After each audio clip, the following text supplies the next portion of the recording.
안녕하세요. 저는 50대 여자입니다. 얼마 전에 제 딸과 약속을 잡은 적이 있었어요. 의대 본과 4학년이라 병원에서 실습을 하고 있는 중이라 저녁에 딸과 밖에서 외식을 하려고 끝나는 시간 맞춰서 병원을 갔던 적이 있었어요. 그런데 그곳에서 전혀 상상하지 못했던 일들이 눈앞에 펼쳐졌습니다. 28년 전에 연을 끊었던 전시모와 마주치게 되는 일이 있었는데 그때 저를 보며 뱉었던 한마디가 전시모에게 엄청난 불행을 안겨주게 되었죠. 그리고 그동안 살면서 잊고 살았던 과거의 일들이 또다시 떠올랐어요. 전시모와 저와의 관계가 시작됐던 28년 전 남편과 이른 나이에 결혼을 했고 젊은 게 재산이라고 없는 형편에 열심히 돈 모으면서 미래를 만들어 나가기 위해 앞만 보며 달렸어요. 그때 당시 남편과 열심히만 하면 행복할 줄 알았는데 그건 저만의 생각이었지 시모는 저에게 상당한 불만을 가지고 있었습니다. 결혼하고 나서 1년의 시간이 지났을 때 시모가 저희 집에 찾아왔어요. 얼굴 표정이 굳어 있었고 저를 무섭게 노려보고 있길래 눈치를 보면서 제가 뭘 잘못한 게 있는지 물어보게 되었습니다. 시모는 기다렸다는 듯 저에게 쏘아붙이기 시작했고 그동안 많이 참았다면서 언제까지 기다리게 할 거냐며 화를 냈습니다. 시모는 하루빨리 아이를 가지길 원하고 있었다는 사실을 1년이 지난 뒤에야 저는 알 수 있었습니다. 아직 젊은 나이였고 자리도 잡히지 않았던 상황이라 아이는 삶이 어느 정도 안정권에 들어섰을 때 가지기로 계획을 하고 있었어요. 남편도 그걸 원했었기 때문에 시모의 불만을 듣게 된 순간 너무 당황스러웠습니다. 최대한 침착하게 시모와 대화로 풀어나가려 했어요. 어머니, 저희 아직 자리도 안 잡혔어요. 좀 더 금전적으로 어느 정도 여유가 생겼을 때 아이 계획을 세우려 했는데 지금 아이를 가지게 되면 이 사람 혼자 일을 해야 되잖아요. 그렇게 되면 여러 가지로 계획이 틀어지게 될 테고 지금의 삶에서 벗어나기 힘들 거예요. 맞벌이 하면 그래도 30살 되기 전에 자리 잡힐 것 같아요. 저희 아직 젊은데 좀 더 기다려주시면 안 될까요? 준비도 없이 무작정 아이를 가진다면 앞으로의 생활이 많이 어려워질 것 같아요. 애는 원래 하루라도 젊은 나이에 가지는 게 제일 좋은 거야. 그때 돼서 아이 가진다고 삶의 여유가 생길 것 같니? 아이 가져도 충분히 맞벌이 할 수 있다. 그건 좀 더 생각해 보는 게 좋겠어요. 엄마가 아이를 원한다고 해서 무조건 맞춰줄 수는 없는 거잖아요. 저희가 세운 계획이 있는데 틀어지면 더 힘들어질 수도 있는 건데 엄마도 그걸 원하는 건 아니죠? 그리고 아이를 원한다고 해서 바로 덜컥 생기는 것도 아니잖아요. 한 푼이라도 더 모아야 하루빨리 아파트로 이사를 갈 수 있는데 엄마가 원하는 대로 아이를 가지게 되면 어느 초년에 아파트로 이사를 갈 수 있겠어요. 최대한 대출 안 받고 가고 싶어요. 지금 당장 손주 안겨드리지 않아도 되잖아요. 엄마는 할머니 소리가 그렇게 빨리 듣고 싶어요? 저희가 결혼한 지 한참 된 것도 아니고 이제 1년 됐어요. 그러니까 하루라도 빨리 아이를 가지라는 거다. 할머니 소리가 어때서? 며느리 혼자 아이 보라는 것도 아니고 내가 옆에서 도와주면 되는 거 아니니? 시모의 억지에 남편과 저는 많이 당황스러웠고 최대한 시모를 설득시키려 했지만 귀를 닫아버리셨는지 전혀 말을 들으려 하지 않았어요. 이 문제로 인해 시모와의 관계는 심각할 정도로 안 좋아졌어요. 남편은 시모의 압박에 못 이겨 어쩔 수 없이 저에게 아이를 가지는 게 좋을 것 같다면서 계획을 변경하려 했어요. 이 문제로 남편과의 부부관계에도 심각한 다툼으로 이어졌고, 싸우는 걸 원하지 않았던 저는 어쩔 수 없이 아이를 우선적으로 가지자는 남편과 시모의 말을 따를 수밖에 없었습니다. 처음 계획과는 전혀 다른 방향으로 흘러가게 되었지만 최대한 좋게 받아들이려 했어요. 그래서 시모가 원하는 대로 아이를 가지려 노력을 했는데 여기에서 또 다른 문제가 터져 버렸습니다. 젊은 나이였던 제가 임신이 되지 않아 산부인과에서 검사까지 받았었는데 몸은 지극히 정상이었습니다. 산부인과 원장은 정신적인 문제와 복합적인 스트레스들이 몸에서 아이를 가질 준비를 하지 않는 것 같다며 최대한 좋은 생각만 하라고 했지만 그게 말처럼 쉬운 문제가 아니었어요. 시모와 남편이 저에게 보내는 지속적인 압박이 너무 큰 부담으로 다가왔었고 그로 인해 저 또한 점점 지치게 되었습니다. 시모는 저에게 최대한 좋은 말들로 마음의 안정을 시켜주는 게 아닌 몸에 문제가 있는 게 분명하다고 화를 냈어요. 결국 그동안 참아왔던 서러움에 눈물이 터져 나왔고 남편은 답답하다는 듯 한숨을 내쉬면서 방으로 들어가 버렸습니다. 제 편이 되어줘야 될 사람이 오히려 시모의 편에 서서 저를 압박했어요. 내 아들도 검사 받았는데 정상이라고 나왔잖아. 네가 문제야. 몸에서 내 아들의 씨를 받아들이지 않고 거부를 하니까 아이를 만들 수가 없는 건데 이게 좋게 넘어갈 문제야? 너 일부러 그러는 거지? 아이부터 가지라는 말을 듣고 싶지 않아서 임신이 되지 않게 약이라도 먹고 있는 거 아니냐고. 어머님, 제가 왜 약을 먹어요? 아이 가지겠다고 이미 결정을 하게 됐는데 뭐하러 약을 먹겠어요? 저도 지금은 아이를 간절히 원하고 있는데 마음처럼 쉽지가 않아요. 그리고 어머님이 저에게 너무 많은 부담을 줘서 제가 솔직히 스트레스를 너무 많이 받고 있어요. 최대한 침착하게 기다려주시면 안 되는 거예요?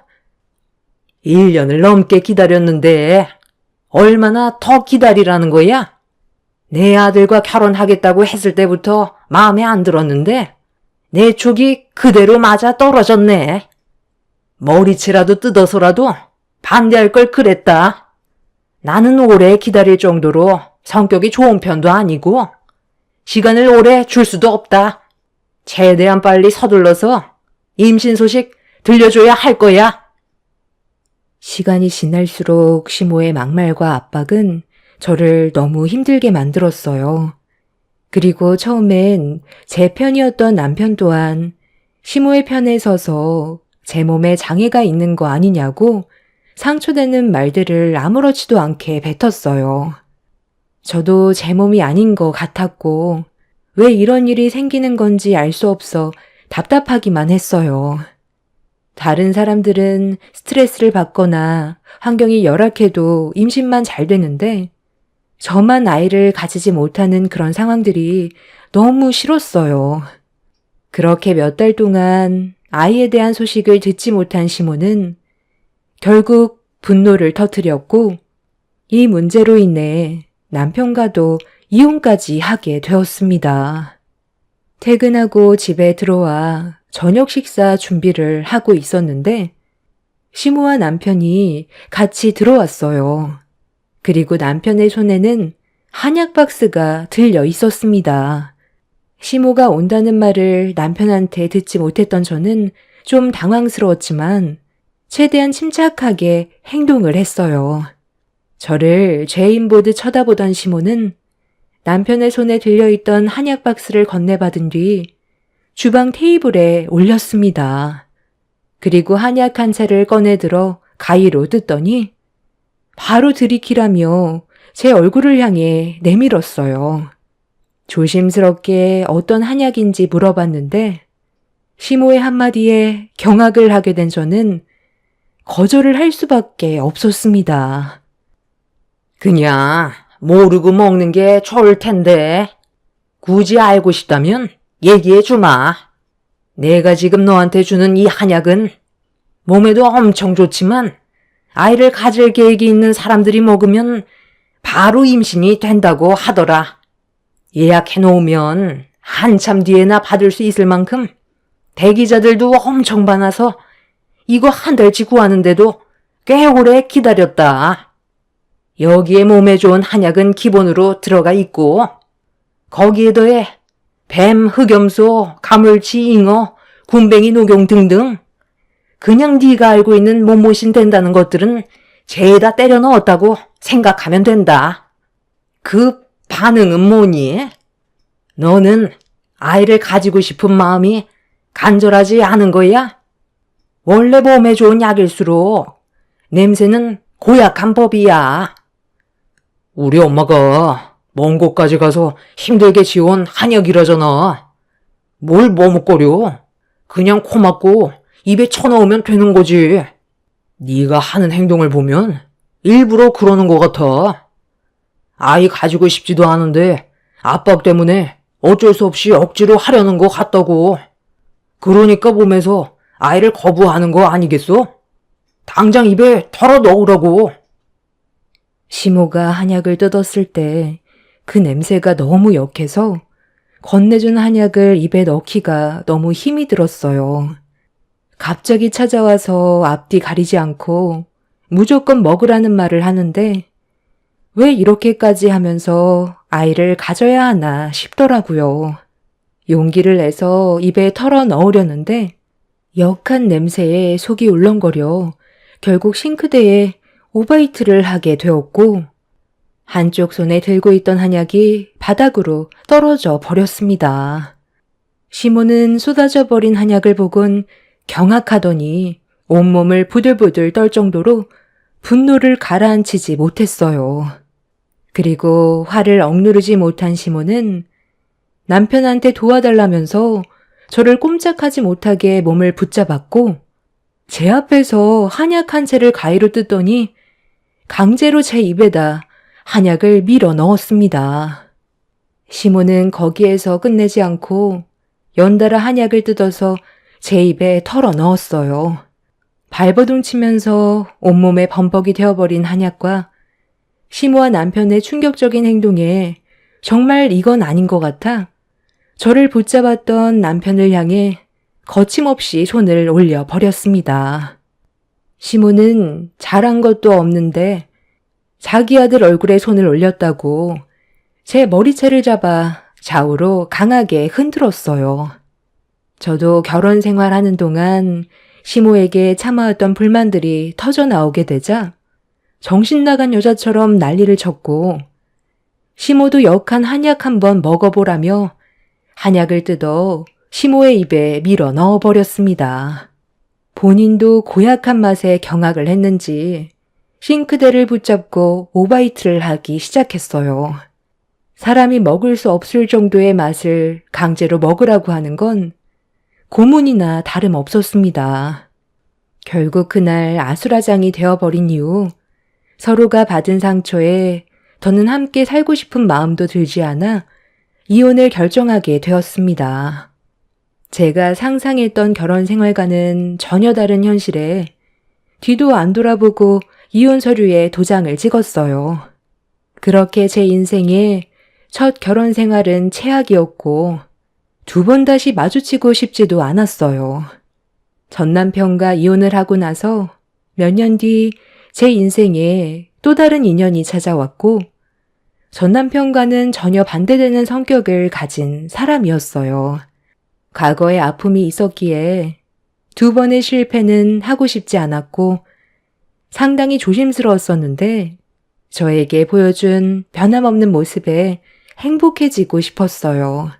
그렇게 시작된 또 다른 삶은 불행이 아닌 행복이었고 그렇게 사랑하는 사람과 이쁜 딸 하나 낳아 열심히 살다 보니 어느덧 50대로 접어들게 되었네요. 아이를 가지기 위해서는 심적 안정이 얼마나 많은 영향을 끼치는지 알 수 있었던 건 전시모와 전남편이 저에게 준 압박의 부담이 얼마나 컸으면 몸에서 아이를 거부하는 상황까지 생겼었지만 지금의 남편과 만나 결혼을 하고 살아오는 동안 심적으로 안정된 삶을 살아와서 그런지 계획에도 없었던 아이까지 생기는 축복이 오게 되었죠. 그때 알 수 있었던 건 어떠한 환경에 놓이더라도 상대가 누구냐에 따라 자신이 느끼는 감정이 얼마나 크게 바뀌는지 온몸으로 경험할 수가 있었습니다. 그렇게 과거의 아픔을 현재 남편 덕분에 잊고 살아갈 수가 있었어요. 그리고 애지중지 키운 제 딸은 어느새 의사가 되기 위한 절차를 밟아나가고 있었습니다. 의대 4학년이던 제 딸은 실습 생활을 하고 있었는데 그날은 제 딸과 외식을 하기 위해 저녁에 만나기로 약속이 되어 있는 날이었어요. 남편이 회사에 회식이 있어서 딸과 따로 만나 저녁을 먹고 집에 들어가기로 했었습니다. 그런데 그날따라 제 딸이 병원에서 실습하는 모습이 보고 싶더라고요. 그래서 마감 시간이 거의 다 되어갈 때쯤 딸에게 허락을 받고 병원 안으로 들어갔어요. 아이를 좋아하던 딸은 소아과 병동에서 일을 하고 있었는데 제가 왔는지도 모르고 정신없이 움직이고 있길래 딸을 부르려고 손짓을 하려는 순간 누군가가 뒤에서 저를 불렀어요. 그 목소리에 생각 없이 고개를 돌렸는데 저와 눈이 마주친 그 사람의 얼굴을 보자마자 온몸이 굳어버렸습니다. 평생 기억하고 싶지 않았던 전시모가 저를 부른 거였어요. 경직이 된 몸으로 아무 말 없이 전시모를 바라보고 있는데 양쪽 품에 쌍둥이 아이를 데리고 있더라고요. 초등학생 정도 되어 보이는 아이들이었는데 저를 빤히 쳐다보고 있던 전시모는 인상을 팍 쓰면서 예전과는 변함없는 신경질적인 모습으로 말을 붙여왔어요. 이게 몇 년 만이냐? 나도 많이 늙었지만 너도 얼굴에 주름이 자글자글 해졌구나. 그런데 애도 못 낳는 게 소아과 병동엔 왜 온 거냐? 여기가 어딘 줄 알아? 내 며느리가 일하는 병원이다. 살다 보니 별일 다 있네. 이런 곳에서 너를 만나게 될 거라곤 정말 상상조차 하지 못했었는데 이런 거 보면 세상 참 좁단 말이야. 그러게요. 이런 곳에서 당신을 만나게 될 줄 누가 알았겠어요. 의사 며느리의 쌍둥이 아들 손주까지 보셔서 기분 좋으세요? 그런데 당신이 말한 그 의사 며느리는 뭐가 부족해서 당신 집안 며느리로 들어갔대요? 과거에 어떤 사람이었는지 전혀 알지 못하고 결혼했나 봐요. 두 모자가 어떤 사람들인지 알게 되면 집안이 한바탕 난리가 날 텐데 이왕 온 거 어떤 며느리인지 얼굴 한번 보고 가는 것도 나쁘지 않을 것 같네요. 당신들이 나한테 어떻게 했는지 전부 다 말해줘도 괜찮은 거죠? 그동안 살면서 이런 상황 상상 안 해본 건 아닌데 막상 현실로 다가오니까 기분 참 묘하네요. 제가 당했던 만큼 돌려받아야 하지 않겠어요? 너까지 게 나를 건들 수 있을 거라 생각하니? 나도 눈 감기 전에 너를 다시 만나게 된다면 가만두지 않을 작정이었거든. 너랑 내 아들이 이혼하고 나서 내 아들은 한참 뒤에나 재혼할 수 있었다. 여자 만나는 족족 차이고 결혼이 코앞이었는데도 갑자기 파혼을 당하는 어이없고 황당한 일들이 얼마나 많았는지 알아? 이게 다 첫 단추를 잘못 끼워서 그러는 건데 내가 널 가만두고 싶겠니? 여긴 왜 왔냐고 물어보잖아. 너랑 닮은 아이는 주변에 보이지 않는 것 같은데 혹시 건물 청소하니? 그러지 않고서야 네가 여기 있을 이유 전혀 없잖아. 우리 며느리 병원에서 얼쩡거리지 말고 볼일 끝났으면 그만 나가라. 저도 이 병원에 볼 일이 있어서 왔거든요. 그렇게 원하는 손주 봐서 상당히 기분 좋겠어요. 의사 며느리 뒀으면 집안이 꽤 성공했나 봐요. 아니면 며느리라는 사람이 눈이 삔 건가? 어떻게 이런 집안과 한 식구가 될 수 있는지 정말 신기하네요. 아마 그 며느리도 의사이긴 하지만 제정신은 아닐 것 같네요. 뭐라고? 지금 말이면 단 줄 알아? 내가 지금 우리 손주들 있어서 참고 있는데 말 조심해라. 여긴 우리 며느리가 일하는 병원이라고. 엄마, 왔어요? 그런데 무슨 일 있어요? 갑자기 밖이 시끄럽길래 놀라서 나와봤어요. 저분이랑 아는 사이예요? 저분 이 병원에서 일하는 소아과 담당 의사 시어머니 되시는 분이에요. 그런데 왜 얼굴을 붉히고 있는 거예요? 저희 엄마가 무슨 잘못을 했나요? 너무 무섭게 노려보셔서요. 이유를 알 수 있을까요? 방금 뭐라고 그랬어? 엄마? 그쪽이 딸이라고? 아니 그럼 내 아들과 이혼하고 다른 남자 만나서 결혼을 했다는 거잖아. 이렇게 큰 딸이 있었어? 이거 봐봐. 내 이럴 줄 알았다니까. 그때 일부러 아이를 안 가진 거지? 이 정도 컸으면 내 아들과 이혼하고 얼마 안 있다가 재혼했다는 건데 바로 임신을 했다는 거네. 네, 바로 임신이 되더라고요. 그때 저에게 얼마나 많은 상처를 줬으면 아이를 가지지 못했겠어요. 그런데 지금 생각해보면 그때 당신 집안의 아이가 제 뱃속에서 태어나지 않았다는 게 너무 감사한 일이더라고요. 하마터면 평생 족쇄처럼 불행이 따라다닐 뻔했는데 아이를 안 가져서 이혼까지 할 수 있었잖아요. 저는 지금도 그때 그런 상황들이 정말 하늘이 도와준 것 같아요. 덕분에 이렇게 이쁜 제 딸이 생겼고 곧 의사가 될 수 있거든요.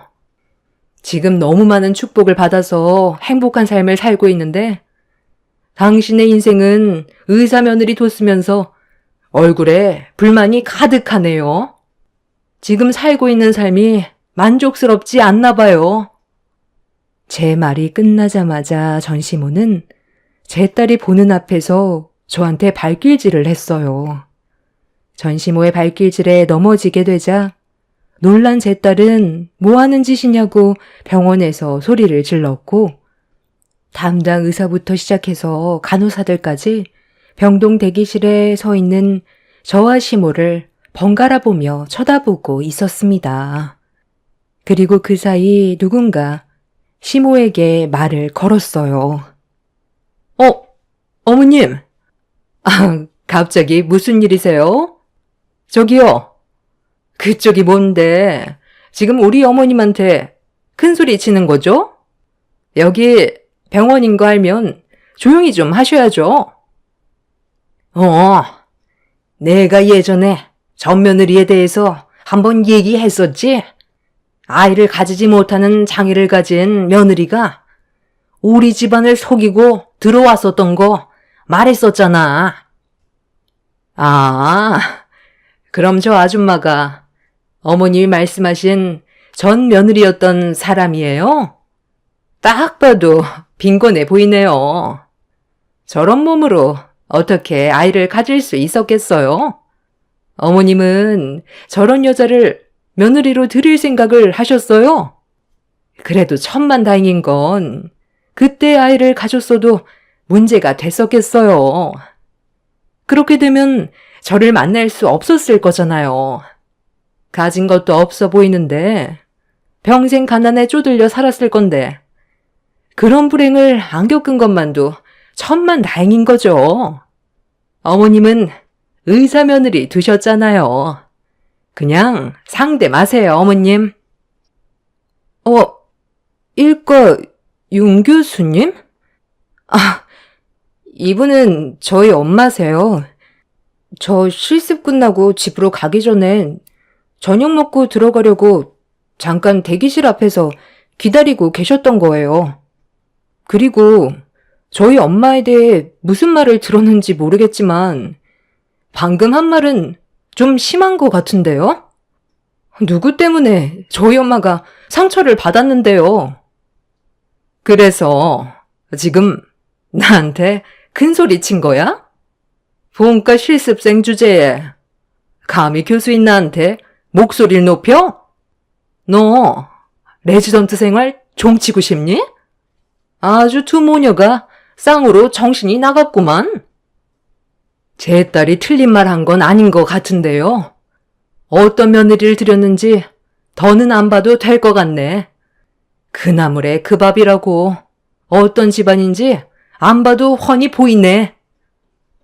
저는 더 이상 대화할 가치도 없을 것 같아 딸을 데리고 밖으로 나가려 했어요. 그런데 교수인 여자가 뒤에서 제 머리채를 잡아 강하게 끌어당겼습니다. 뒤이어 전시모 또한 과거에 풀지 못한 감정들을 폭발시켰고 제가 당하고 있자 옆에서 말리던 딸은 교수와 전시모를 강하게 밀쳤어요. 그리고 화가 잔뜩 올라온 얼굴로 전시모에게 삿대질을 하면서 의사 며느리인 여자가 얼마나 인간 쓰레기인지 저도 모르고 있었던 일들에 대해 전부 털어놓았습니다. 어차피 남의 가정사라 들어도 못 들은 척 지나간 적이 많았었는데 당신들이 지금 하는 짓들을 보니까 그렇게까지 안 해줘도 된다는 걸 확실하게 알았네요. 지금 당신 옆에 끼고 있었던 저 손주들이 누구 아이인지 알고는 있어요?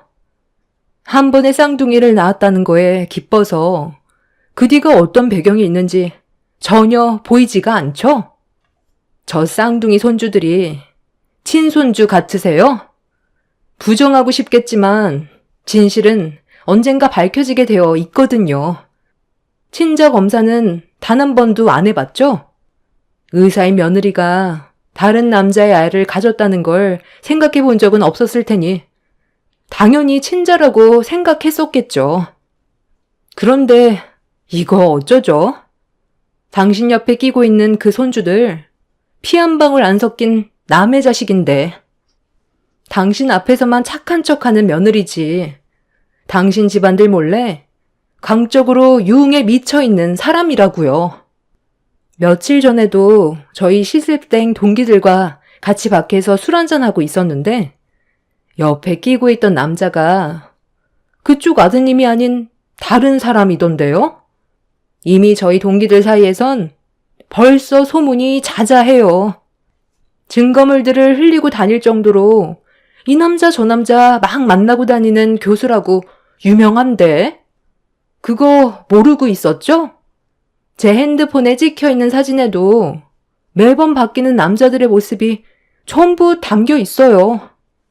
제가 저번에 제일 마지막에 병원 정리하고 나가려는데 그때 화장실에서 무슨 말을 들었는지 알아요? 쌍둥이 아이들이 누구 아이인지 확실치 않아서 그쪽 아드님의 유전자와 검사를 해봤는데 불일치로 나왔다면서 누가 친아빠인지 찾아야 할지 아니면 그냥 이대로 살아야 할지 고민 중이라고 누군가와 통화를 진지하게 하던데 이런 사실 전혀 모르고 있었죠? 그날 걱정하면서 병원 밖으로 나갈 때도 다른 남자 차에 올라타는 거 제 두 눈으로 똑똑히 봤거든요. 제 딸이 충격적인 말을 꺼내자마자 전시모의 며느리는 입담을 나며 제 딸의 뺨에 손을 올렸어요. 저도 살면서 단 한 번도 딸의 얼굴에 손을 댄 적이 없었는데 잘못도 없는 제 딸이 뺨을 맞게 되자 저는 눈이 돌아버려 그 여자의 얼굴을 사정없이 올려 붙였어요.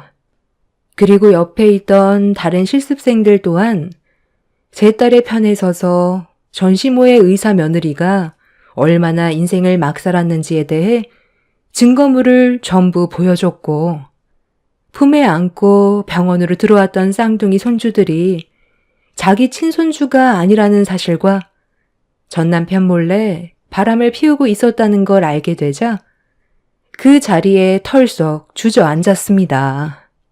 딱 봐도 의사인 그 여자는 40대 중후반에 손주들은 초등학생 정도 되어 보였는데 전 남편은 저와 같은 50대이니 당연히 남자로 안 보였겠죠.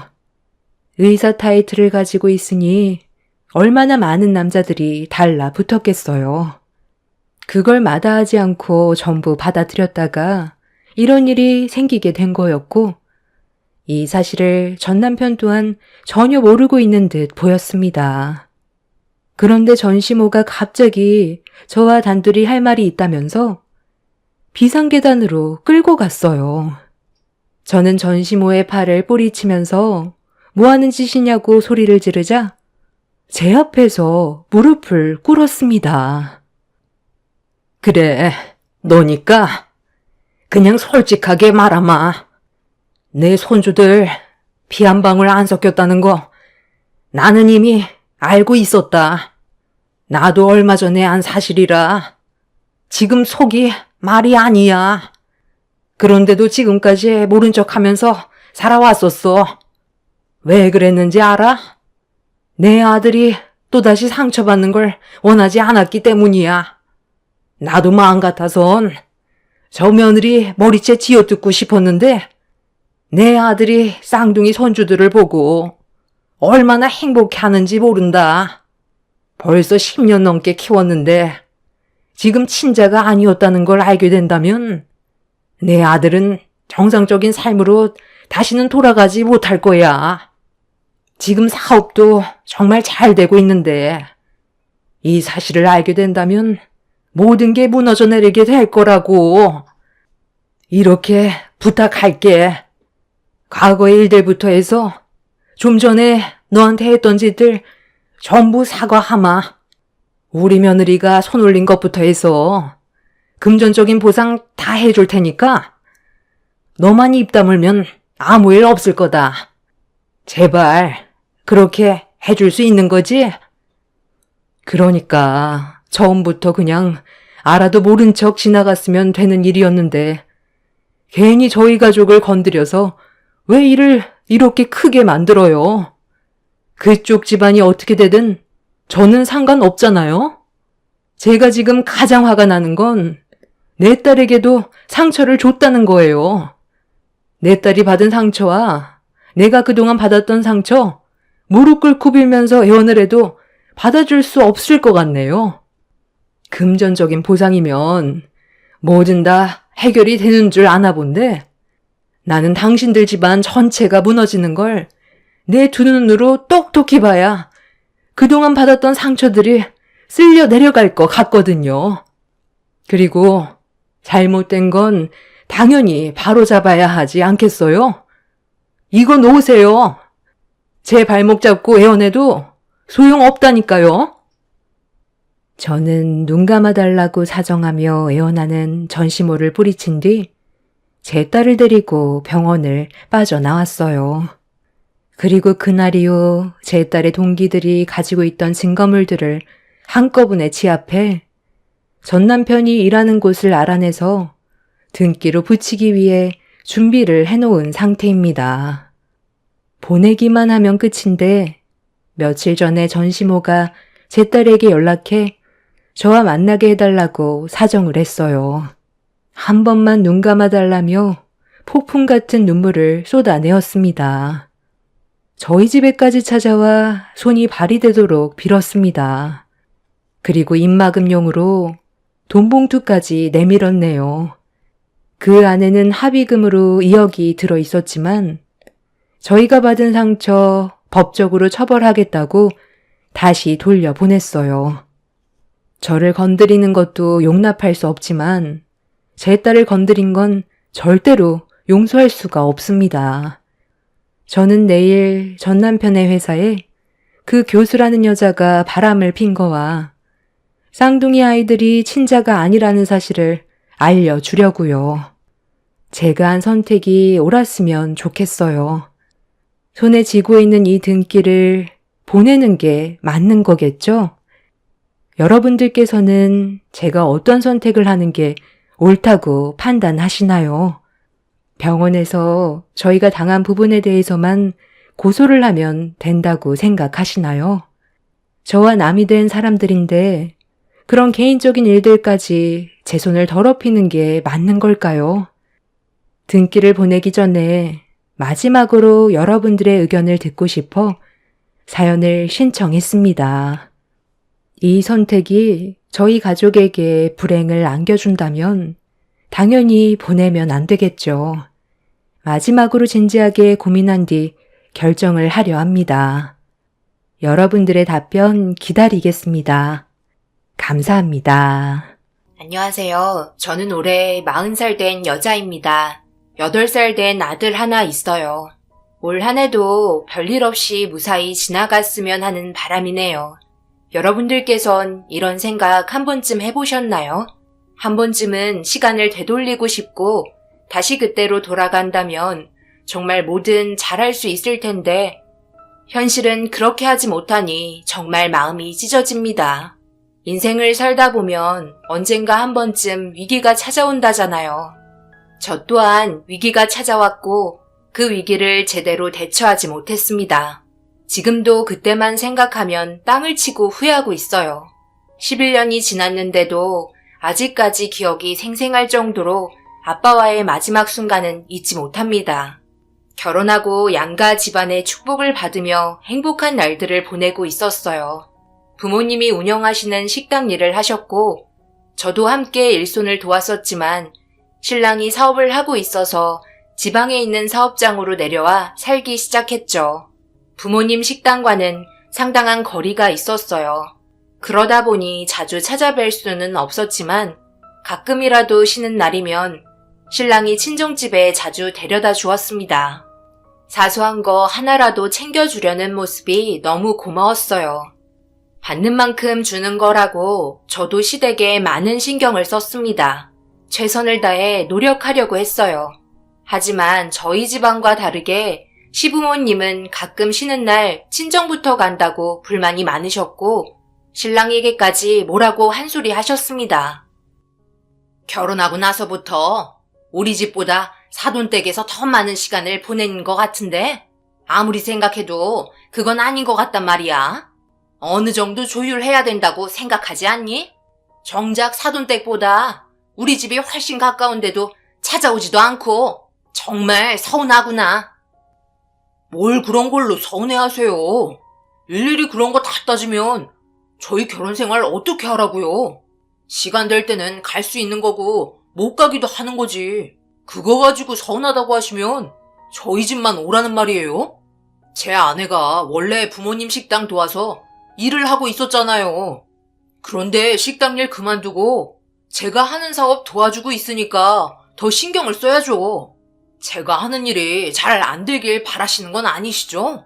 최선을 다해 노력하고 있으니 어머니도 저희가 결정하고 움직이는 부분에서 이해해 주셨으면 좋겠어요. 계속 서운하다느니 불만을 늘어놓으시면 시간 없어도 찾아오려고 노력하는데 더 하기 싫어집니다. 우리 아들이 결혼하고 나서 정말 많이 바뀌었구나. 예전에는 엄마가 서운하다고 말하면 바로바로 고쳐주더니 이제 엄마는 안중에도 없단 말이지. 알았다. 불만 가지지 않고 네가 오기만을 기다리고 있으마. 나도 똑같은 부모라서 하는 말인데 정말 너무한다. 엄마도 아들 언제 오나 목 빠지게 기다리고 있었어. 엄마는 더 이상 할 말 없으니 쉬었다 가라. 어머님은 신랑이 하는 말에 상처를 받으셨는지 저희와 시간을 보내려 하지 않으시고 방으로 들어가셨어요. 아버님은 밖에서 일을 하시고 어머님은 집에서 쉬고 계셔서 혼자 계실 때가 많거든요. 하지만 저희 집안은 식당 일 때문에 부모님이 같이 하십니다. 장사도 잘 되는 편이라 일손이 모자랄 정도예요. 그래서 주말에 도와주려고 가는 거지 놀러 가는 거 아닌데 어머님은 집에 혼자 있다고 심심해서 자주 찾아와 주길 바라셨어요. 그래서 한숨만 나왔고 사정을 설명해도 들으려 하지 않았습니다. 되려 저희가 서운한 입장이었어요. 결국 피곤했었던 신랑이 날카로운 목소리로 변하게 되었고 기분 상했는지 집으로 돌아가자며 밖으로 뛰쳐나갔습니다. 정말 난감했었어요. 결국 신랑을 따라 나섰고 한동안 어머님과 연락을 하지 못했어요. 제 전화는 받지도 않았습니다. 아무래도 이런 관계를 유지하는 건 아닌 것 같아 집에서 쉬는 날 시댁에 가지 않겠다며 제 말을 들으려 하지 않는 신랑 잘 타일러서 시댁에 같이 갔어요. 입이 산만하게 튀어나오셔서 오라고 하지도 않았는데 왜 왔냐며 짜증이 섞인 목소리로 저희를 맞아주셨고 대화조차 이어나가려고 하지 않아 제가 먼저 조심스럽게 말을 꺼냈습니다. 어머님, 죄송해요. 제가 아버님, 어머님 먼저 챙겨드렸어야 했는데 그렇지 못해 많이 서운하셨죠? 앞으로 잘할 테니 기분 푸세요. 내가 아무 말 안 하고 묵묵히 지켜보고 있었는데 아무리 생각해봐도 이건 아닌 것 같다. 우리도 똑같이 부모이고 자식 보고 싶은 건 당연한 건데 사돈댁 식당 일이 바쁘다고 우리 아들 주말마다 데려가서 일 시키면 부모인 우리는 어떻겠니? 입장 바꿔서 생각해보길 바란다. 최선을 다한다고 말은 하고 있지만 우리가 봤을 때 사돈댁에만 잘하는 것 같아서 그런 거니까 앞으로 좀 더 신경 써주고 좋은 관계 이어나가길 바란다. 내 말 무슨 뜻인지 알았으면 방에 들어가서 기분 좀 풀어주고. 어머님은 제가 하는 말을 듣기 싫다며 방으로 들어가셨고 아버님과 대화를 하고 말았어요. 신랑은 옆에서 묵묵히 듣고만 있었습니다. 뭐든 좋게 좋게 해결하는 게 모두에게 이로울 것 같아 어머님이 들어가신 방문을 두드리며 조심스럽게 문을 열었어요. 그리고 토라지신 어머님 기분 풀어드렸습니다. 그래도 정말 다행인 건 더 이상 상황을 심각하게 만들지 않고 저희가 먼저 내민 손을 잡아주셨어요. 그렇게 한자리에 모여 저녁 식사하면서 조금씩 기분이 풀렸고 다시 좋은 관계를 유지할 수 있었습니다. 분위기 풀어주는 데는 술밖에 없잖아요. 기분 좋게 한 잔씩 하게 되면서 이런저런 얘기하다가 저희 집 식당 얘기가 나왔어요. 어머님이 나중에 식사 초대 한번 받고 싶다며 한 번도 가보지 않아서 궁금하다는 말을 하셨고 아버님 또한 어머님과 같은 생각이셨어요. 저는 부모님께 얘기해본다며 자연스럽게 넘어갔습니다. 한 번도 찾아온 적 없으셔서 얼마나 장사가 잘 되는지 궁금하셨던 것 같았어요. 그래서 시댁과의 자리가 끝이 나고 집에 돌아와 부모님과 통화를 하면서 시댁 얘기를 꺼냈습니다. 식당 문 일찍 닫으면 되니까 시간만 알려줄 수 있냐고 물어보셨고 시부모님께서 집으로 출발하기 전에 저에게 했던 말이 기억나 날짜를 알려드렸어요. 그리고 며칠 후 식당에 신랑과 시부모님 모시고 들어갔어요. 장사를 일찍 끝내셨는지 막 정리하고 계셨고 저는 들어오자마자 정리하는 거 도와드렸어요. 남편도 하루 이틀 해본 솜씨가 아니라서 자연스럽게 식당 일 마무리하는 거 도와드렸습니다. 부모님은 시부모님 오신다고 맛있는 음식을 미리 준비해 두셨어요. 오자마자 음식 세팅하면서 대화가 오고 갔습니다. 식당 일이 그렇게 잘 된다면서요? 너무 바빠서 주말에 우리 아들이랑 며느리가 자주 와서 일손 돕는다고 하던데 장사가 잘 될만 하네요. 오면서 봤는데 위치도 정말 괜찮고 음식 솜씨도 너무 좋으세요. 그만큼 노력하셨으니 이만큼의 결과를 얻으셨던 거겠죠? 초대해 주셔서 정말 감사합니다. 다음에는 저희 집에 초대 한번 할 테니까 시간 내셔서 와주실 수 있으시죠? 좋게 평가해 주셔서 감사합니다.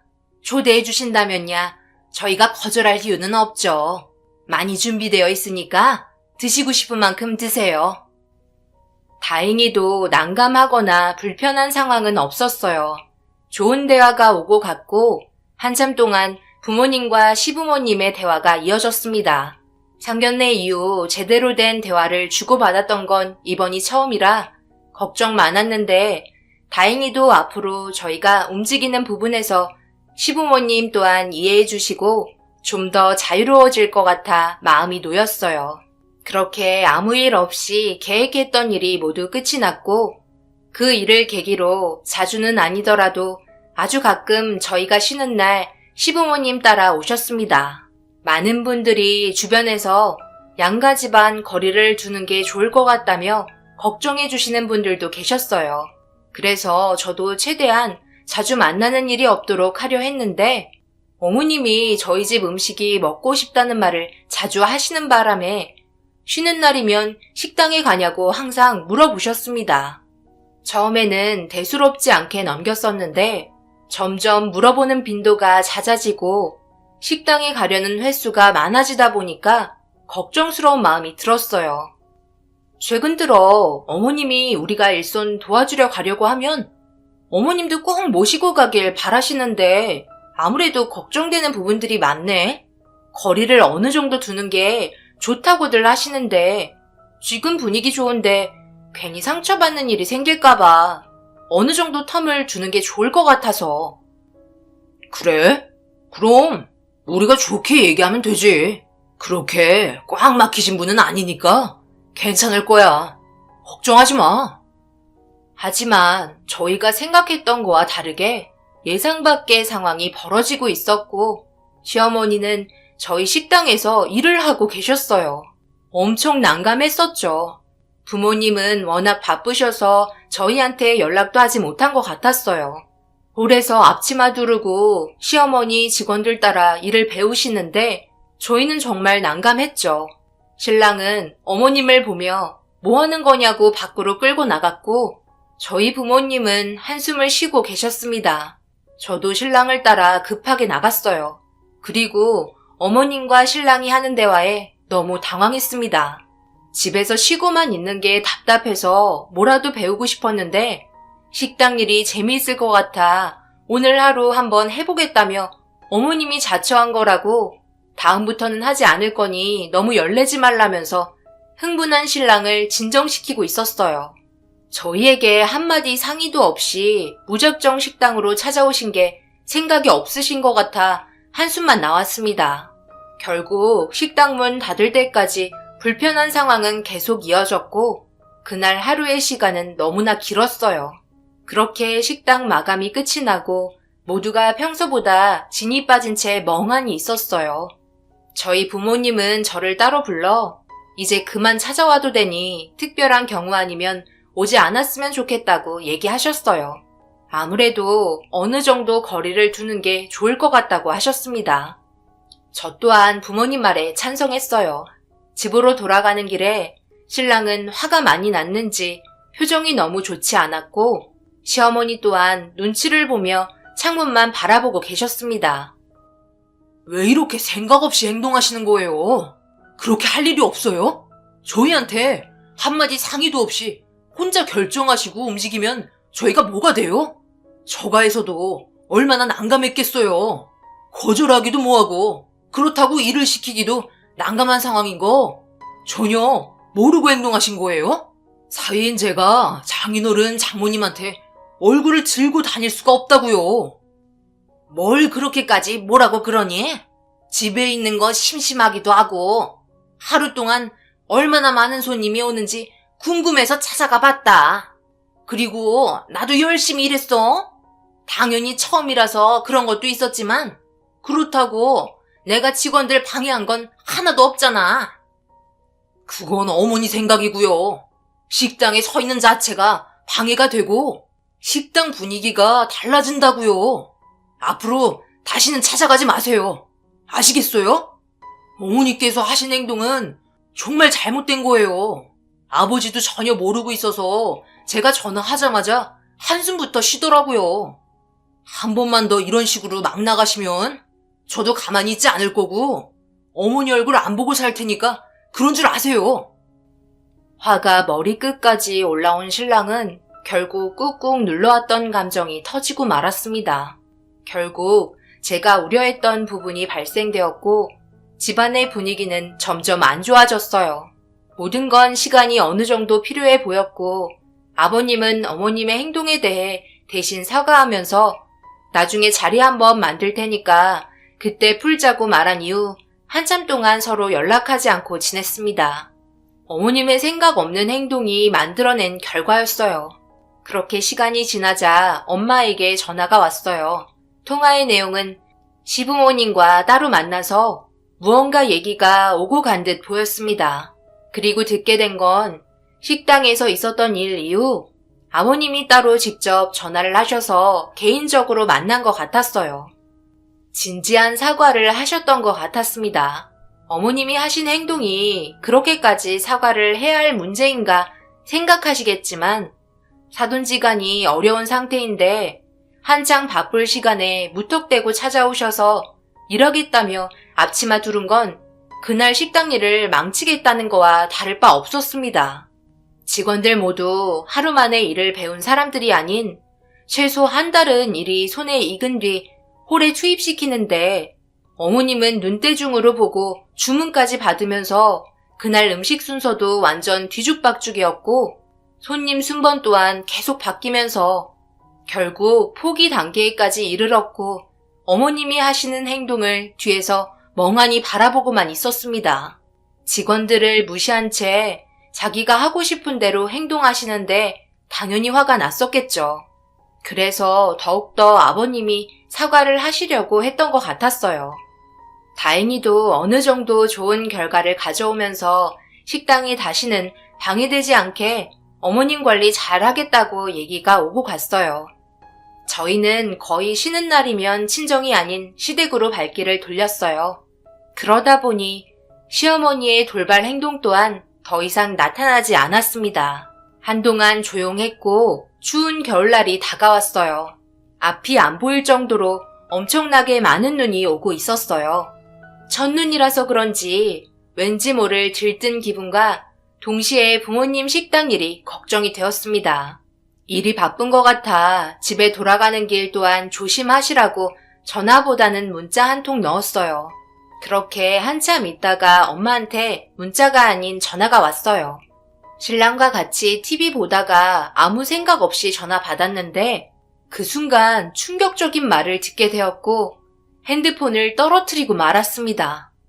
신랑은 무슨 일이냐며 당황했는지 제 몸을 돌려 세웠어요. 충격적인 소식을 듣게 된 저는 남편의 얼굴을 보자마자 눈물이 터지고 말았습니다.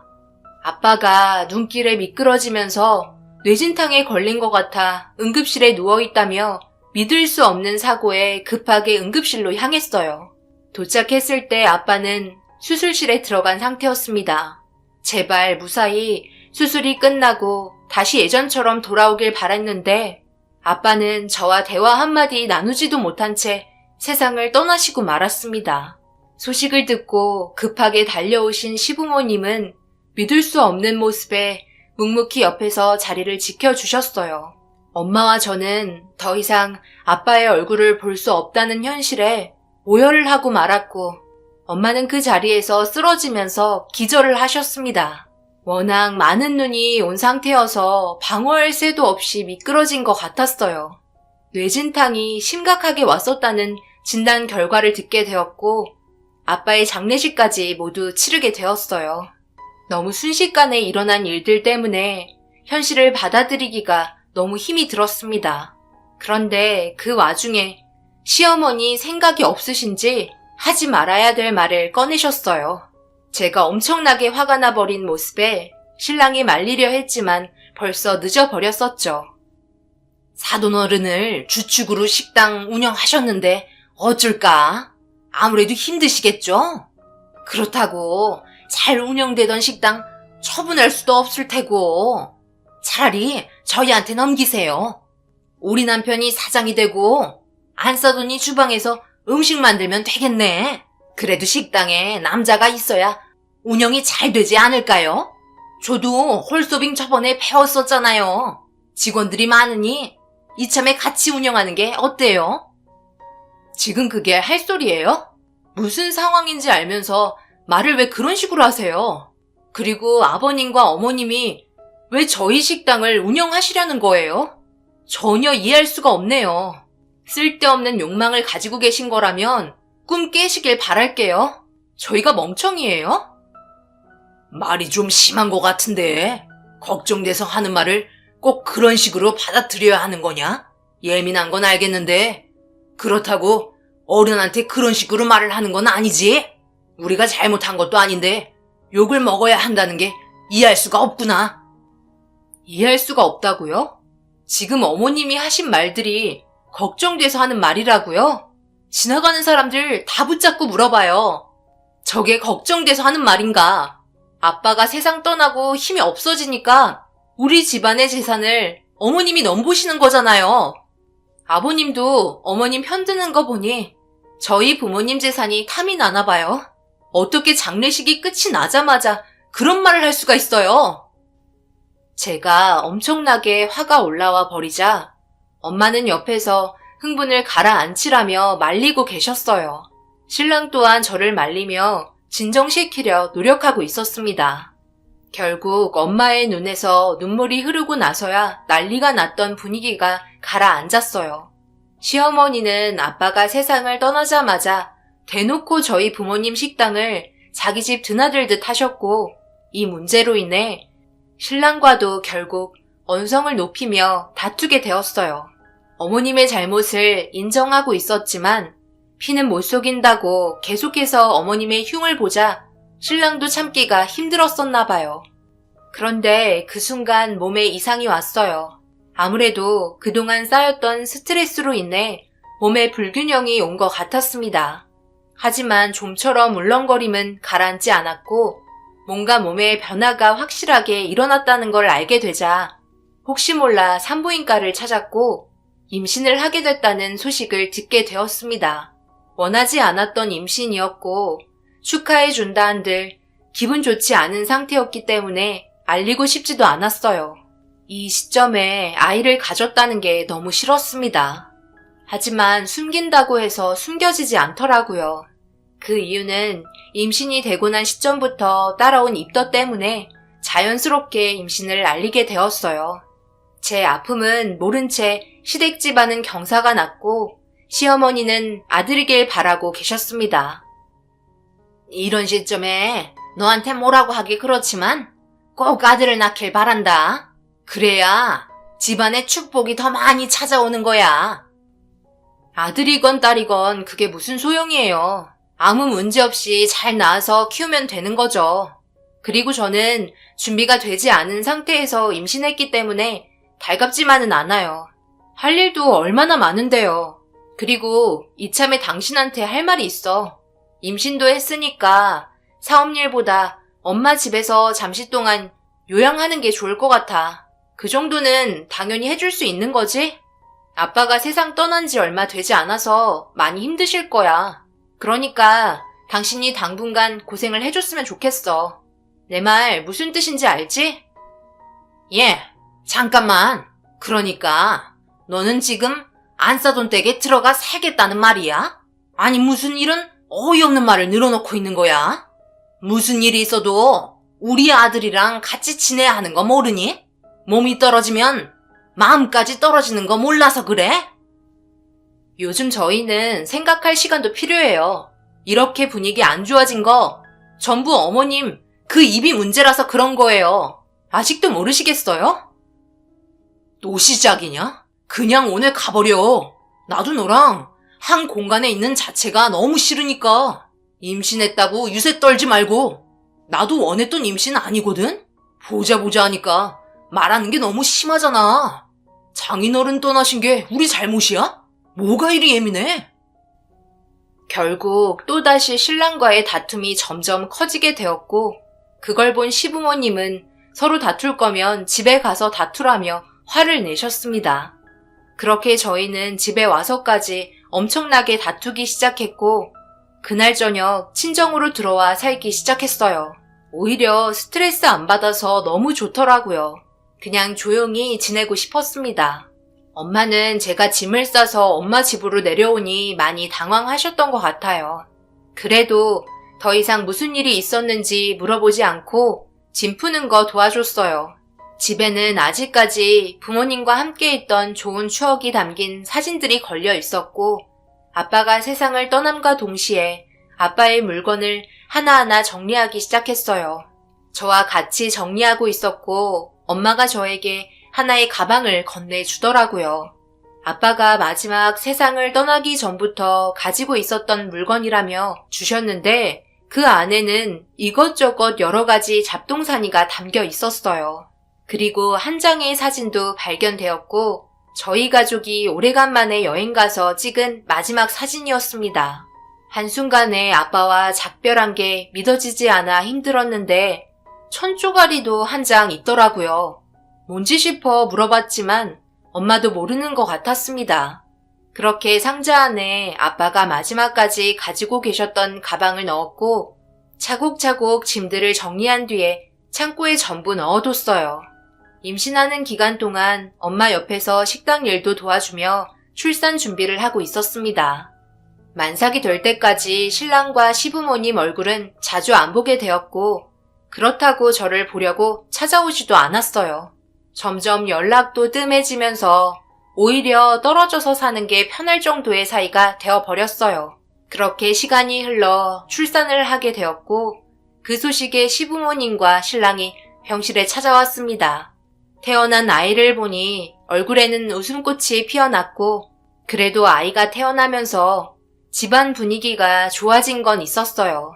더군다나 아들이라 특히 어머님이 엄청 좋아하셨습니다.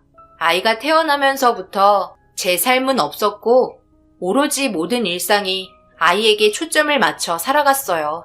신랑도 다시 예전처럼 지내고 싶었는지 아이를 저 혼자 키우는 게 아닌 최대한 도와주면서 관계 유지를 노력하고 있었습니다. 시간이 필요했던 만큼 조금씩 기분이 풀어지기 시작했고 아이가 태어난 만큼 크게 별일 없이 잘 지내길 바랬어요. 그렇게 시간이 흘러 어느새 아이도 초등학생이 되었어요. 머리도 못 가눌 정도로 약했던 아이는 하루도 쉬지 않고 뛰어다니며 건강하게 잘 자라주었습니다. 시간이 흐른 만큼 저와 신랑도 조금 늙었지만 엄마의 몸 상태가 좋지 않았어요. 자주 가슴이 답답하다며 숨 쉬는 게 힘들다고 괴로워하셨습니다. 그래서 병원에도 찾아가 봤지만 심리적인 부분이 가장 크다며 마음을 편하게 유지하고 스트레스 안 받게 살아가는 게 제일 중요하다는 진단 결과를 받게 되었어요. 그래서 식당 일을 그만둬야 하나 생각하고 있었습니다. 요즘 무슨 일이 있는 거야? 얼굴 안색도 많이 안 좋아지고. 장모님, 몸 상태는 어떠신데? 괜찮으시대? 기력이 많이 약해지셨나 봐. 가슴 통증도 심하신 것 같고 병원에서는 크게 문제는 없는 것 같다고 말하는데 아무래도 스트레스 요인이 제일 큰 것 같아. 엄마가 아직까지 아빠의 빈자리를 너무 크게 느끼고 계셔. 거기에다 식당 일까지 힘들어 하시고. 그럼 쉬는 게 좋을 것 같은데? 식당도 처분하시고 그만 쉬시라고 해. 그래야 몸이 회복이 되지.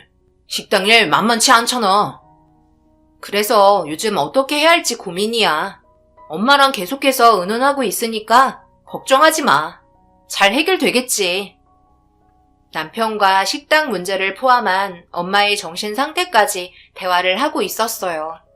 그리고 신랑은 엄마의 힘든 상태를 시부모님께 알렸고 마찬가지로 많이 걱정해 주셨습니다. 아무래도 시부모님 또한 계속 신경이 쓰이셨는지 건강이 좋지 않다는 말에 자주 찾아간 것 같았어요. 엄마가 별 말이 없는 걸 봐선 딱히 문제가 있는 것 같진 않았습니다. 그런데 시어머니한테 전화가 왔어요. 아무래도 너희 식당 우리한테 위임하는 게 좋지 않겠니? 다른 사람들에게 처분하느니 차라리 우리가 위임받으면 크게 달라지는 건 없잖아. 시애미 생각엔 이게 제일 좋은 방법 같은데 너 생각은 어떤지 듣고 싶구나. 네? 위임한다고요?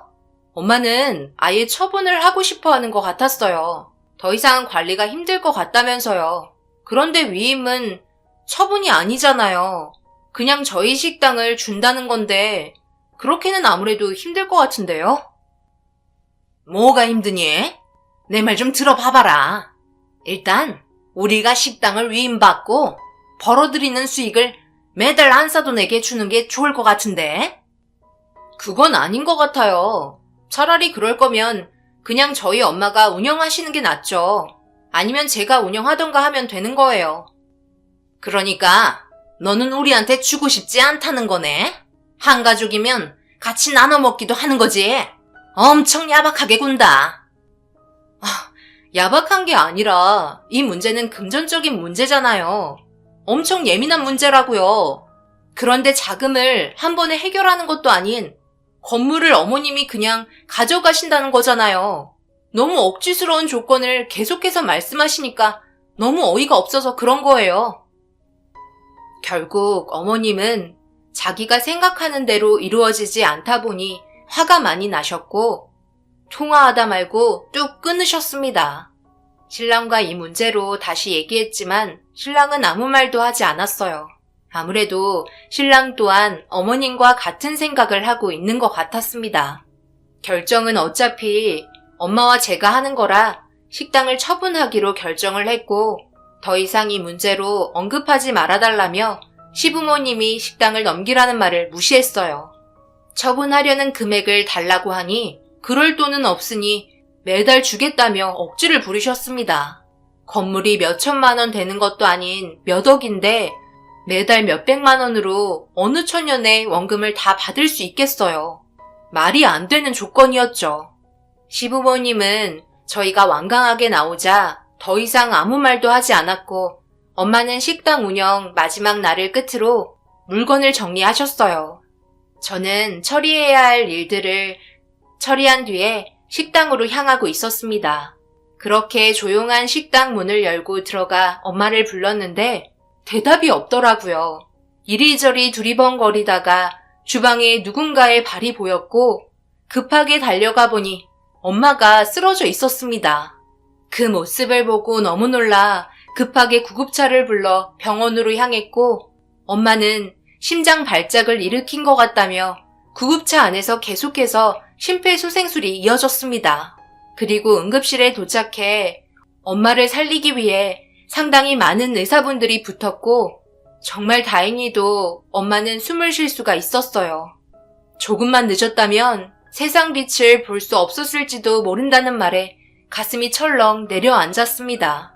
하지만 엄마가 언제 깨어날지 모르는 상태였고 병실에 누워서 관리를 받고 있었습니다.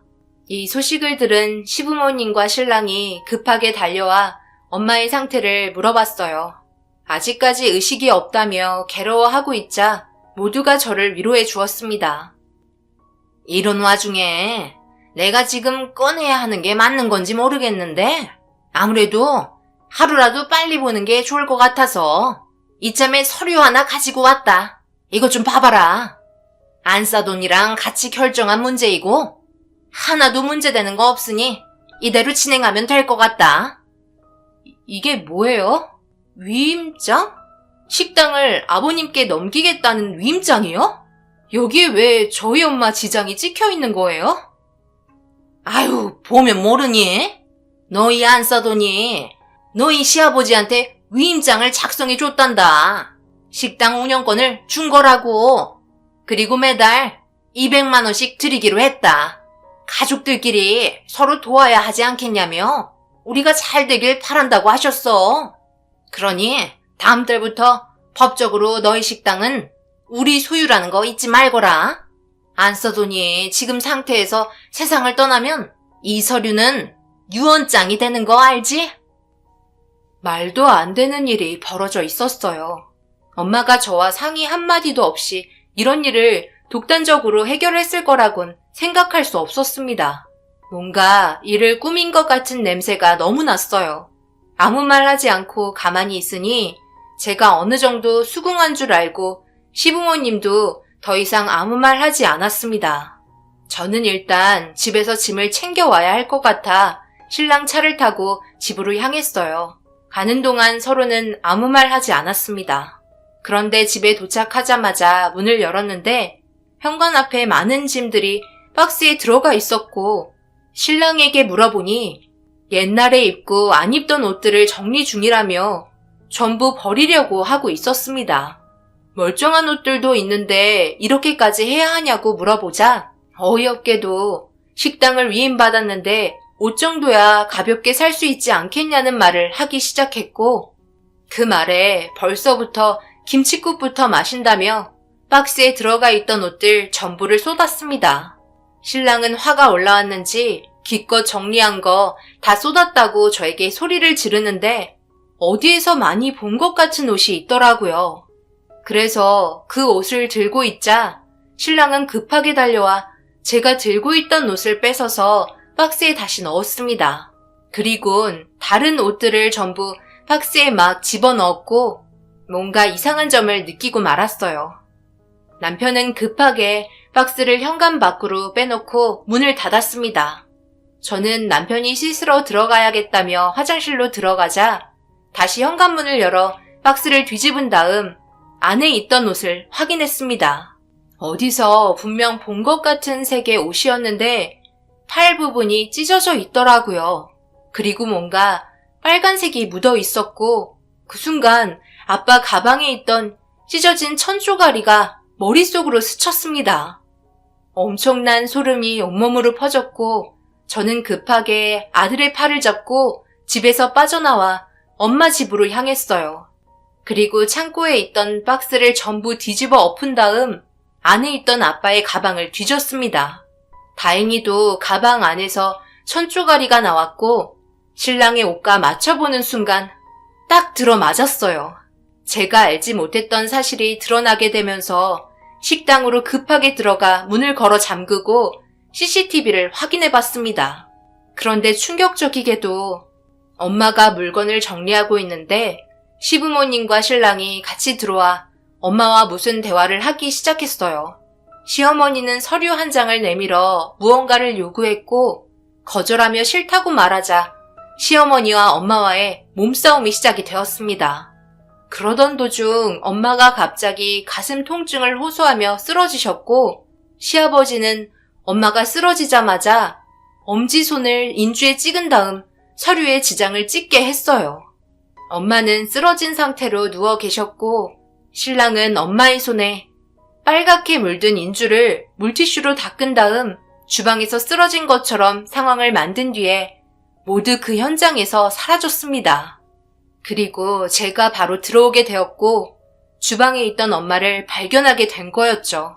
엄청난 증거가 담겨있던 영상의 물건을 가지고 나가려고 하는데 시부모님과 신랑이 식당 앞에 도착했고 저는 급하게 뒷문으로 빠져나왔습니다. 모든 흔적을 지우기 위해 현장을 다시 찾은 것 같았어요. 한 발만 늦었다면 분명 모든 증거는 찾을 수 없었을 겁니다. 택시를 타고 경찰서에 제가 가진 자료 전부를 제출했고 경찰분들은 식당에 있던 시부모님과 신랑을 검거했어요.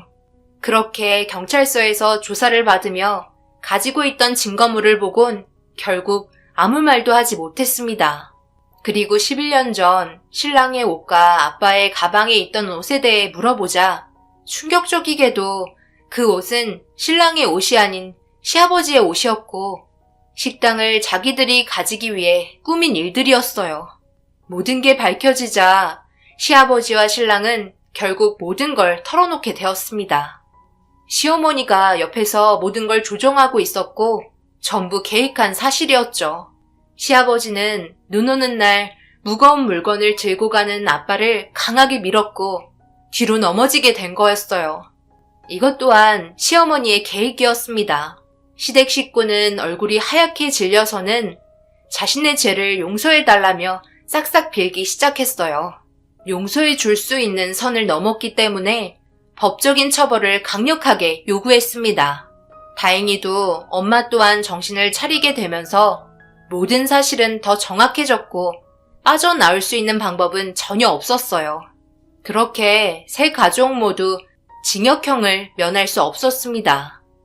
이 사실을 전부 알게 된 엄마와 저는 아빠가 억울하게 세상 떠나신 11년 전의 사건이 다시 떠올라 오열하고 말았어요. 다행히 엄마는 일상생활이 가능해 너무 감사했고 식당은 빠르게 처분을 하였어요. 온 가족이 저희를 속이며 살아간 치밀한 계획에 너무 화가 치밀어 오르네요. 용서를 구했지만 그것 또한 거짓말인 것 같습니다.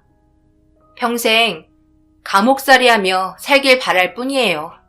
현재 엄마와 저와 아들은 조용한 곳에서 지내고 있어요. 이곳에서는 행복한 날들만 있었으면 좋겠습니다. 감사합니다. 안녕하세요. 저는 신청사연 라디오 채널의 열혈 구독자입니다. 경기도에 거주하고 있고 40대 중반이죠. 제 이야기가 재밌을지 모르겠지만 저도 제가 겪었던 사연을 한번 써보려 합니다.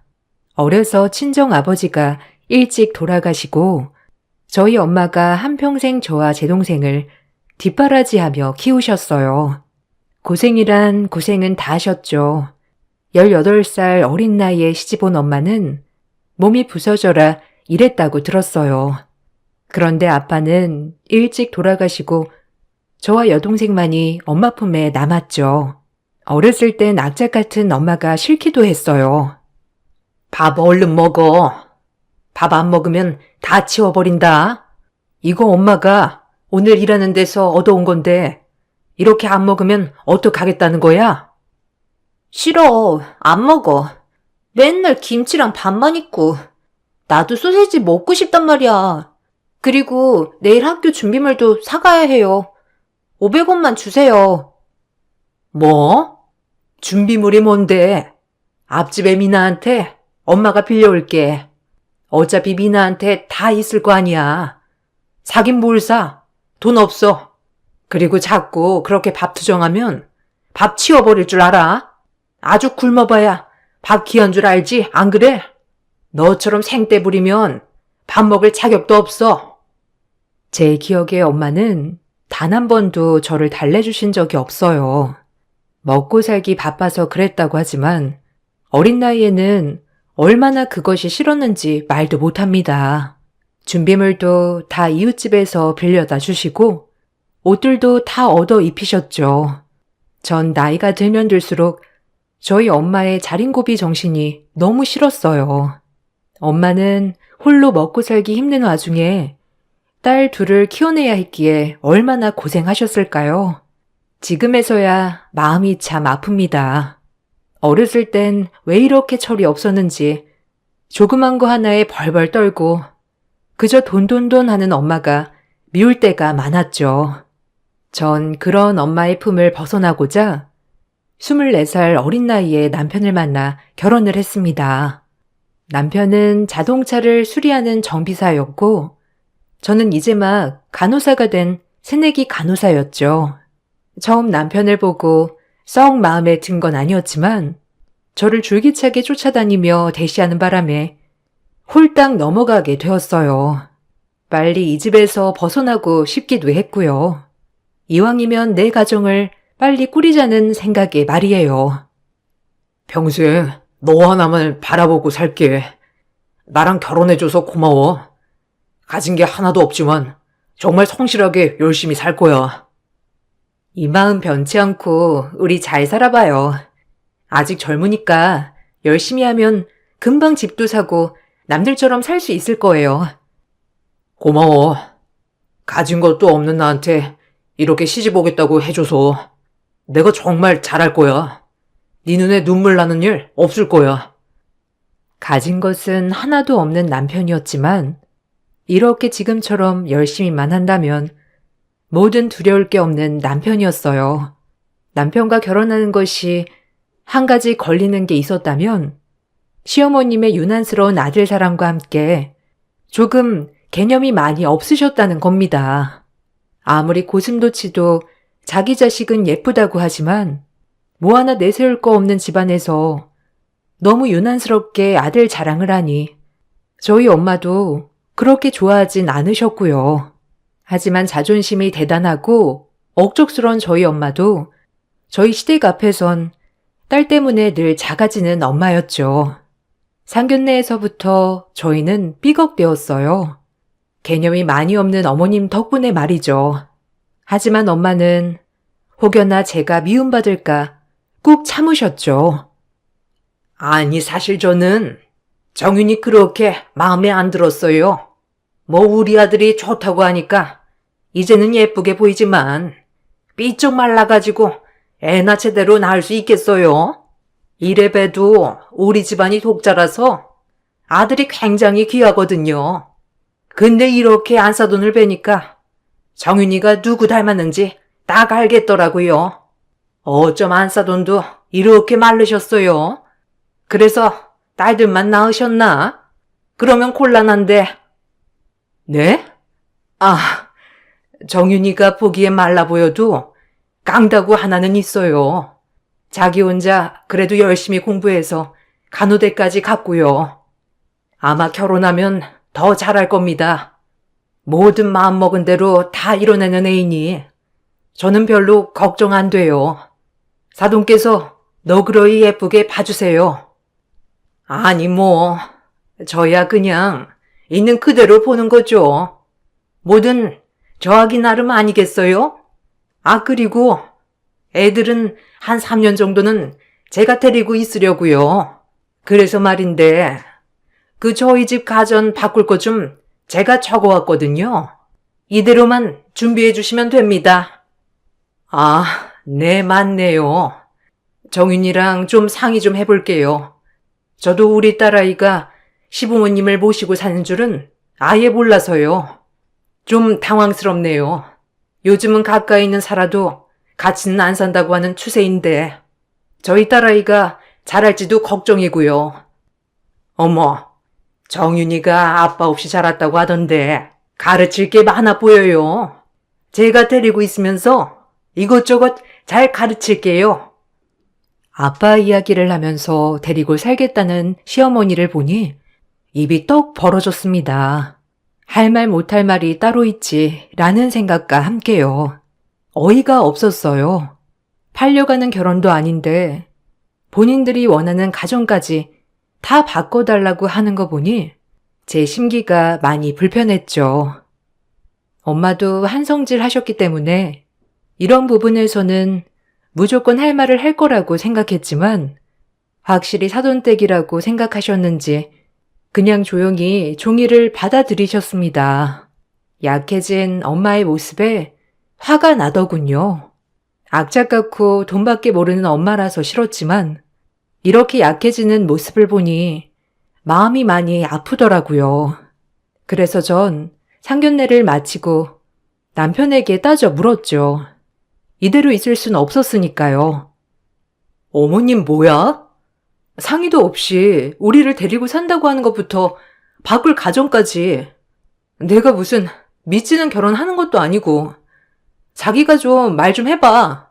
내 말이 틀려? 그리고 왜 이런 얘기 나한테 진작하지 않았어? 아까 우리 엄마 표정 봤잖아. 얼마나 당황하셨는지. 아, 미안해. 내가 엄마한테 잘 얘기해 볼게. 아무래도 엄마가 아들이 나 하나잖아. 그래서 결혼시키는 게 많이 섭섭하신가 봐. 우리 엄마는 나 결혼시키는 거 아니고 어차피 우리 데리고 살 생각이시라며 뭐가 섭섭하시다는 거야? 나 이 부분에서 정말 확실히 해야겠어. 가전이나 이런 거 양보 못해. 솔직히 우리한테 해주시는 것도 없는데 바라기만 하는 거 진짜 아니잖아. 미안해. 화 풀어. 내가 집에 가서 엄마한테 신신당부할게. 아마 우리 집에서 집 같은 거 못 해주니까 괜한 자존심 부리는 거야. 기죽지 않으시려고. 그래서 세게 하는 말들이니 너무 마음에 담아두지 마. 알겠지? 화 풀어. 웃어봐요. 웃을 때 예쁘잖아. 결혼 준비할 때까지만 해도 남편이 저한테 아주 푹 빠져 있었기 때문에 남편은 저의 말에 찍소리도 못했죠. 결국 가전은 없던 일로 하기로 하고 결혼을 했습니다. 그리고 저희는 시어머니 말씀대로 합가를 했죠. 합가에 대한 걱정은 엄청났지만 남편이 애원하기도 했고 나가 살 여유가 안 되었기도 했고요. 하지만 결혼을 하고 보니 생각보다 남편은 더욱더 마마보이였고요. 시어머니는 더욱더 개념이 없으신 분이었죠. 저는 결혼과 동시에 일을 그만두었기 때문에 집에서 살림을 했어요. 시어머니께서 결혼 후 살림 좀 배웠으면 좋겠다 하셨던 것도 있었고 남편 또한 제가 집에서 내조를 하길 바랐죠. 남편 뜻에 따라 일을 그만두고 살림을 하기 시작했는데 그런 저에게 시어머니는 하나부터 열까지 저를 쫓아다니면서 하나하나 꼬투리를 잡으셨죠. 정말 힘든 결혼 생활이었습니다. 내가 왜 결혼했지라는 생각을 수만 번, 아니 수억 번은 했으니까요. 하지만 저도 만만치 않은 성격을 가진 엄마 밑에서 24년을 살았기 때문에 제 내공도 만만치 않았죠. 시어머니와는 늘 부딪히는 일이 다반사였어요. 그런 시어머니는 절 더 못마땅해 했고요. 거의 앙숙이나 다름없었죠. 남편은 제 편이 돼줄 거라고 확신했지만 그런 남편도 변해가기 시작하더군요. 이 집에 제 편은 철저히 없는 기분이었습니다. 속은 결혼이었죠. 미역은 더 불렸다가 볶아야지. 아니 친정에서 이런 것도 안 배운 게냐? 딸만 둘이라는데 너희 엄마는 널 뭘 가르친 거야? 먹고 살기 바빠서 아무것도 안 가르친 거면 아주 어이가 없구나. 그래도 밥은 해먹을 수 있게 가르쳐야지. 나 원참. 어머님, 뭐 요새 누가 이렇게 삼시세끼 다 해먹나요? 간단히 토스트도 먹고 하는 거죠. 효섭 씨도 아침 잘 안 먹고요. 뭐야? 네가 먹지 말라고 한 거겠지. 우리 효섭이가 얼마나 아침을 잘 먹고 다녔는데 허튼 소리를 해? 하여튼 미역은 더 불려야 하니까 물에 더 담가 놓고 불거든 미역부터 볶아라. 알겠냐? 이렇게 쉬운 것도 알려줘야 하니 나 원참. 그럼 어머님이 해주세요. 제가 밥 안 치고 반찬 할게요. 매번 질책만 하시니까 저도 주눅 들어서 뭘 못하겠네요. 어머, 얘 말하는 것 좀 보소. 처음 볼 때부터 보통은 아닐 것 같았다 아주 눈빛부터가. 근데 이 시험이 가르치려 들어? 가르치는 게 아니고요. 어머님한테 부탁드리는 거예요. 사사건건 어머님이 절 못마땅해 하시니까요. 그렇게 들으셨다면 죄송해요. 시어머니는 하나부터 열까지 모든 게 잔소리였어요. 그리고 틈만 나면 저희 친정에서 못 배웠느니 안 배웠느니 말을 하셨죠. 노이로제에 걸릴 지경이었습니다. 산은 산이요, 물은 물이로다 하며 지내온 세월이었죠. 모든 남편들이 그렇듯 처음엔 별도 달도 따줄 것처럼 하더니 남편 또한 결혼 후 변해가기 시작했죠. 처음엔 제 손에 물이 닿아서 손이 미어질까 걱정하던 남편이었지만 지금은 시어머니한테 그만 좀 대들어라. 네가 우리 집에 들어와서 하루도 편할 날이 없다 하고 말하는 남편이 되었으니까요. 오늘은 어머님이 나한테 뭐라는 줄 아셔? 친정에서 못 배워 먹었대. 아니 어떻게 그런 얘기를 눈 하나 깜빡 안 하시고 하는 거야? 아 그만해. 우리 엄마가 그렇게 말할 수도 있지 뭘 그래. 그리고 네가 살림 못하는 건 사실이잖아. 그럼 어머니 가르쳐주세요 하면 될 걸 가지고 꼭 말대꾸를 해야겠냐? 여기 시댁이야.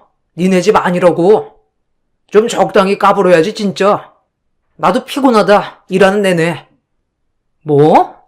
아니 그럼 어머님이 친정을 그렇게 말씀하시는데 내가 참아야 한다는 거야? 당신 어쩜 이리 변했어? 어? 나 원래 그랬어. 변하길 뭘 변해. 피곤하다. 물이나 받아와 발이나 닦게. 조경이나 하다 자야지. 그만 쫑알거려라. 지겹다. 절대 가부장적이지 않을 거라 생각했던 남편은 점점 가부장적으로 변해갔습니다. 그리고 아무것도 없이 살림만 하는 저는 자존감도 잃어갔죠. 그리고 저는 임신을 하였어요. 임신을 해보니 친정엄마의 마음을 더욱더 알 것 같더라고요. 이 아이를 지키기 위해 어떤 것도 다 해내야 될 것 같은 마음. 저희는 아빠가 없었으니 엄마가 얼마나 더욱더 이악 물고 버텼을까요? 이 마음을 품은 채 10달이 지나고 아이를 낳았습니다. 아이는 건강한 사내 아이였고 아이를 낳고 나서 친정 엄마만이 생각나더라고요. 아이를 낳는 날도 동창이라는 핑계로 병원에 오지 않던 남편을 기다리는 저에게 눈을 뜨자 친정엄마가 와 계셨습니다. 아이고, 내 딸 고생 많았다. 많이 힘들었지? 얼마나 아팠어, 우리 딸. 엄마가 옆에서 계속 용기를 줬어야 했는데. 엄마, 어떻게 왔어? 아니, 못 타고 왔어. 멀었을 텐데. 병원에서 전화 받은 거야? 엄마 보고 싶었는데 너무 좋다. 이렇게 보니까.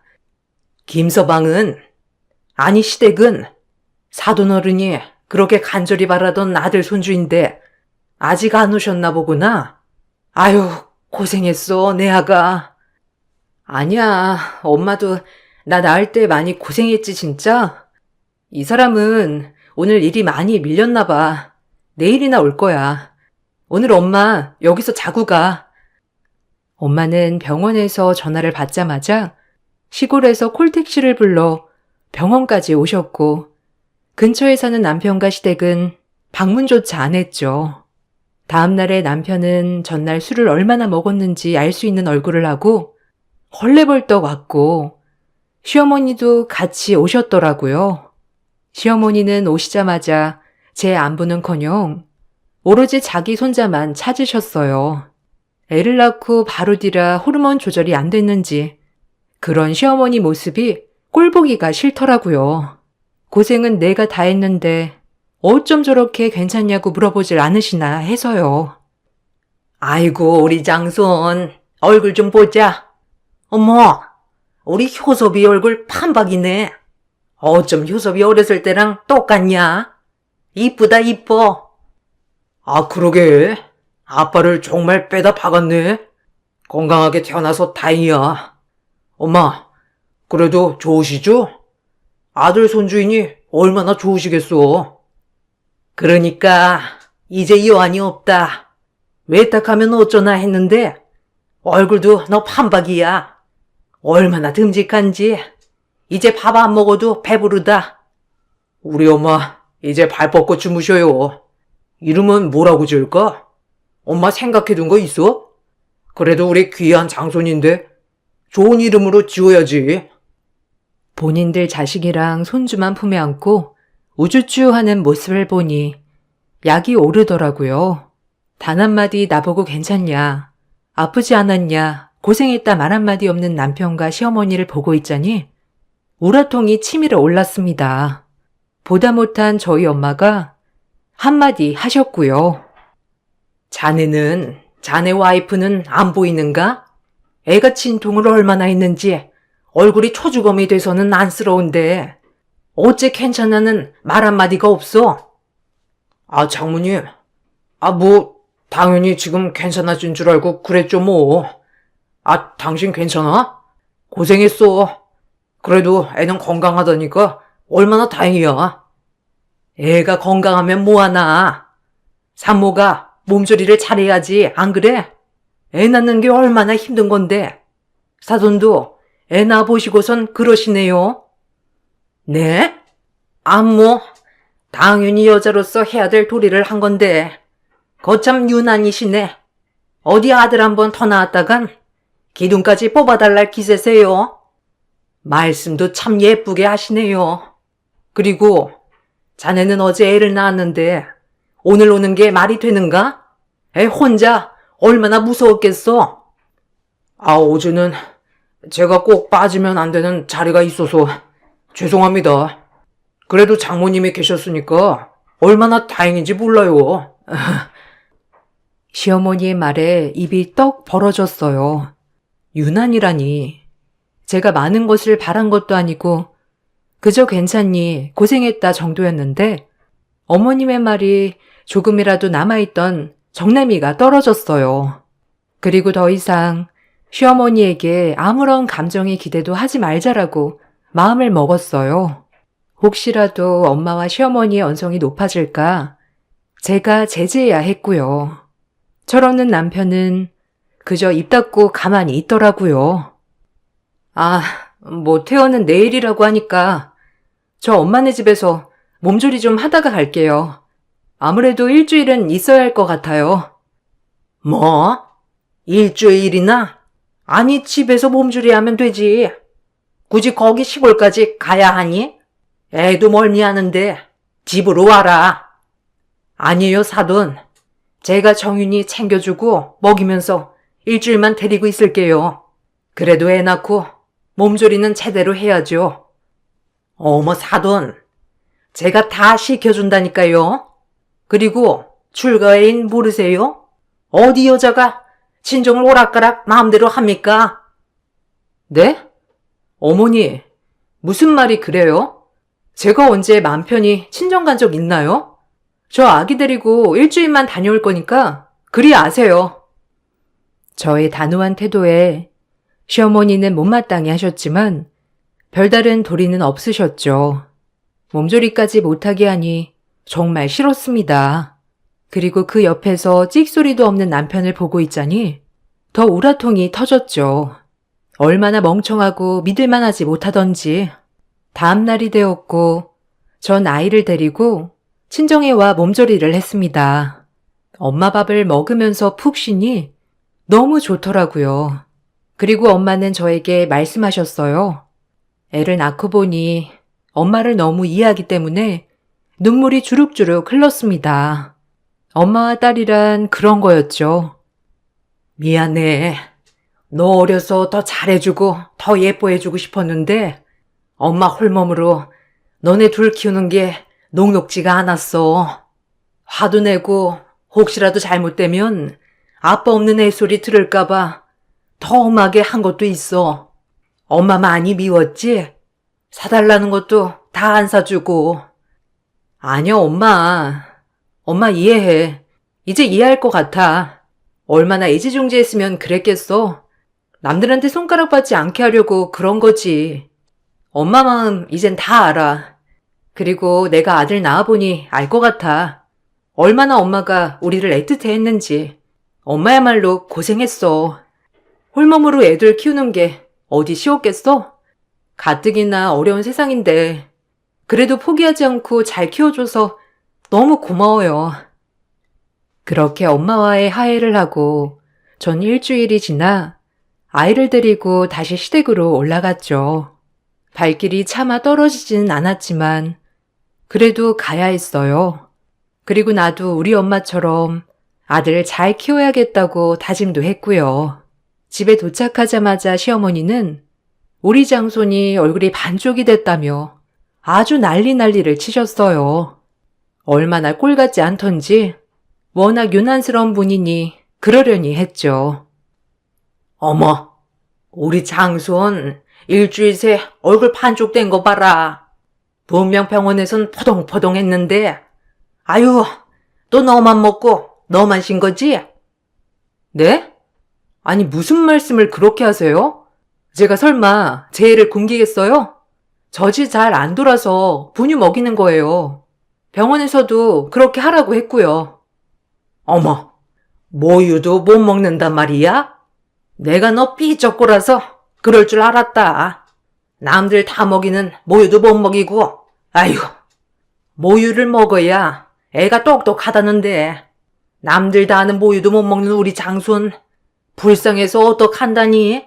마음에 드는 구석이 없어, 아주. 어머니, 요새 분유 먹여도 다 똑같아요. 얼마나 잘 나오는데요. 어머님이 몰라서 하는 말씀이신 거예요. 그러니까 걱정 놓으세요. 그래도 엄마 말이 맞을 텐데. 애가 모유를 먹어야지 분유를 먹으면 되겠어. 아무래도 엄마가 더 잘 알겠지. 당신 모유 먹고 자라서 그렇게 멍청하니? 아니 말해봐. 당신은 모유 먹었는데 그럼 왜 그 모양이야? 어때? 할 말 없지? 제 말에 기가 막힌 듯 시어머니는 저를 노려보셨고 남편도 찍소리도 못했죠.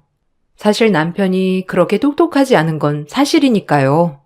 그렇게 하루가 지나고 아이를 낳고 그럭저럭 살아가고 있는 와중에 친정엄마가 많이 아프시다는 소식을 들었어요. 당장이라도 가봐야 했지만 시어머니는 허락조차 해주질 않았죠. 정말 원망스러웠습니다. 그런 저는 시어머니를 좋게 볼 수 없었고요. 엄마가 많이 안 좋으시대요. 아무래도 가봐야 할 것 같아요.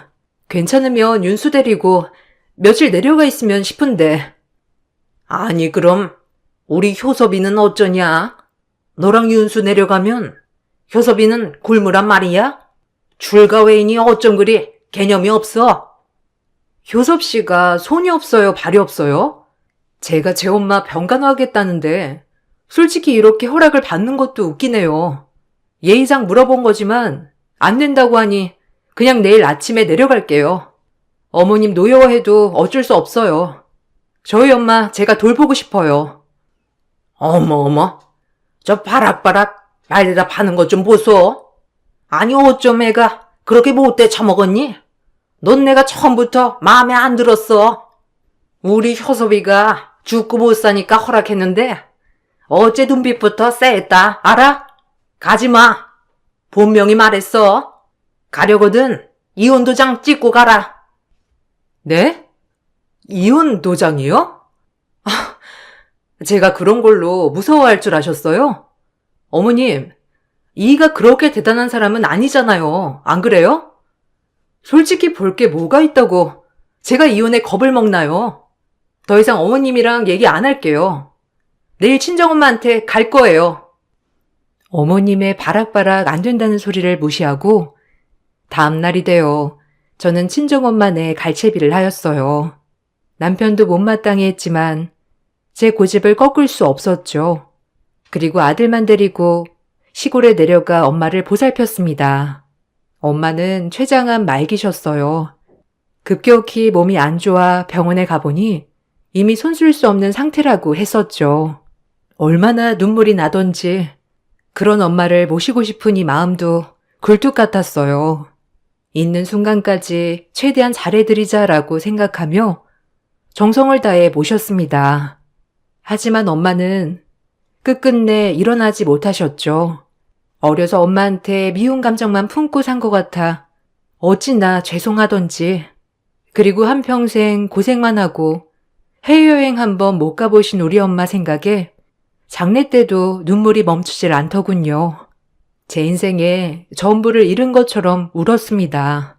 엄마의 장례식이 진행되었고 엄마가 돌아가셨다는 소식을 듣고 시댁 식구들이 방문해 주셨죠.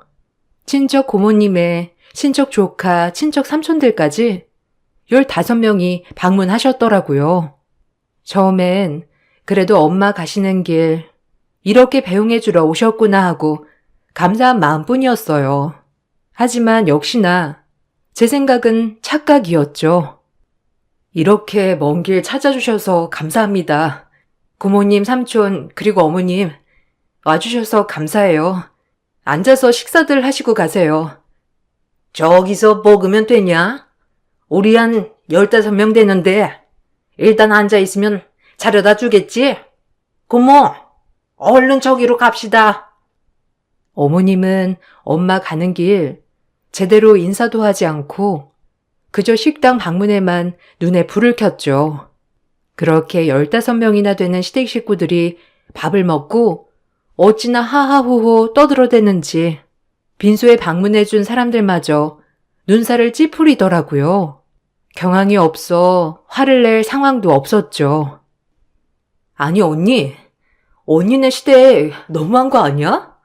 아니 무슨 여기가 음식점도 아니고 술 먹고 난리 났어. 지금 노래까지 부를 기세야. 당신이 가서 좀 말려. 나 지금 기력도 없고 화낼 기운도 없어. 그러니까 당신 어머님 진정 좀 시켜. 요새 좀 엄마가 스트레스 받는 일이 있어서 그래. 그냥 그러려니 해라. 꼭 이런 데 와서도 시엄마한테 말대꾸 해야겠냐? 뭐라고? 여기가 지금 음식점이야? 우리 엄마 마지막 가는 길 빈소야. 정신 차려. 네가 이러니까 개념이 없다는 거야. 알아? 남편이랑 대판 싸우고 동생이 겨우 뜯어 말리고서야 진정을 시켰죠. 남편이란 사람이 위로는 못해줄 망정 저보고 예민하다느니 그만 좀 하라느니 정말 믿고 살 수 없었습니다. 그런데 더더욱 가가는 시댁 식구들은 그렇게 술판을 벌여놓고 집 가면서 저희가 받은 바카스까지 다 챙겨가 버렸죠. 저희 엄마 쪽 친척들이 눈살을 얼마나 찌푸리셨던지 제 얼굴이 다 화끈했어요. 아니, 진짜 개념 장난 아니네. 바카스까지 들고 갔다며? 제정신이야? 아니, 형부도 그런 사람이었어? 참나. 빈수 와서 술판 버리고 집 갈 땐 저거까지 싹 쓸어 가다니. 언니 시대 진짜 대단하다. 아니, 어떻게 살아? 저런 집이랑? 엄마가 얼마나 가슴이 아프겠어. 그만해. 나도 열받으니까. 그리고 일단 엄마 가는 길 마음 편히 보내드리자. 뒷일은 내가 알아서 할게. 너까지 열내지 마. 발인까지 마치고 정신없는 와중에 부의금 정산을 하는데 시댁 식구들은 그 누구도 한 푼도 내지 않았더라고요. 돈을 떠나서 정말 너무하다 싶었죠. 제대로 조문도 안 드리고 밥이랑 술판을 버리고 나갈 땐 바카스까지 챙겨서 나가는 시댁 식구를 제가 어떻게 생각해야 되는지 난감했습니다. 그리고 별게 아니라는 듯 말하는 남편에게도 이제 더 이상 정이 떨어져 말을 할 수가 없었죠.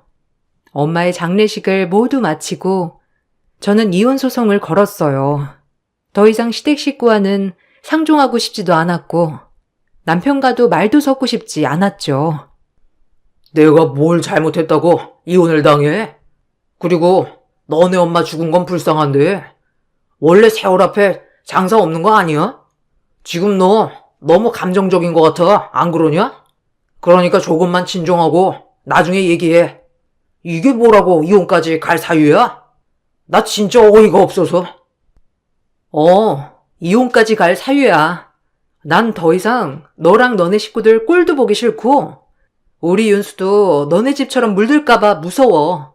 그러니까 이혼해. 너 참 웃긴다.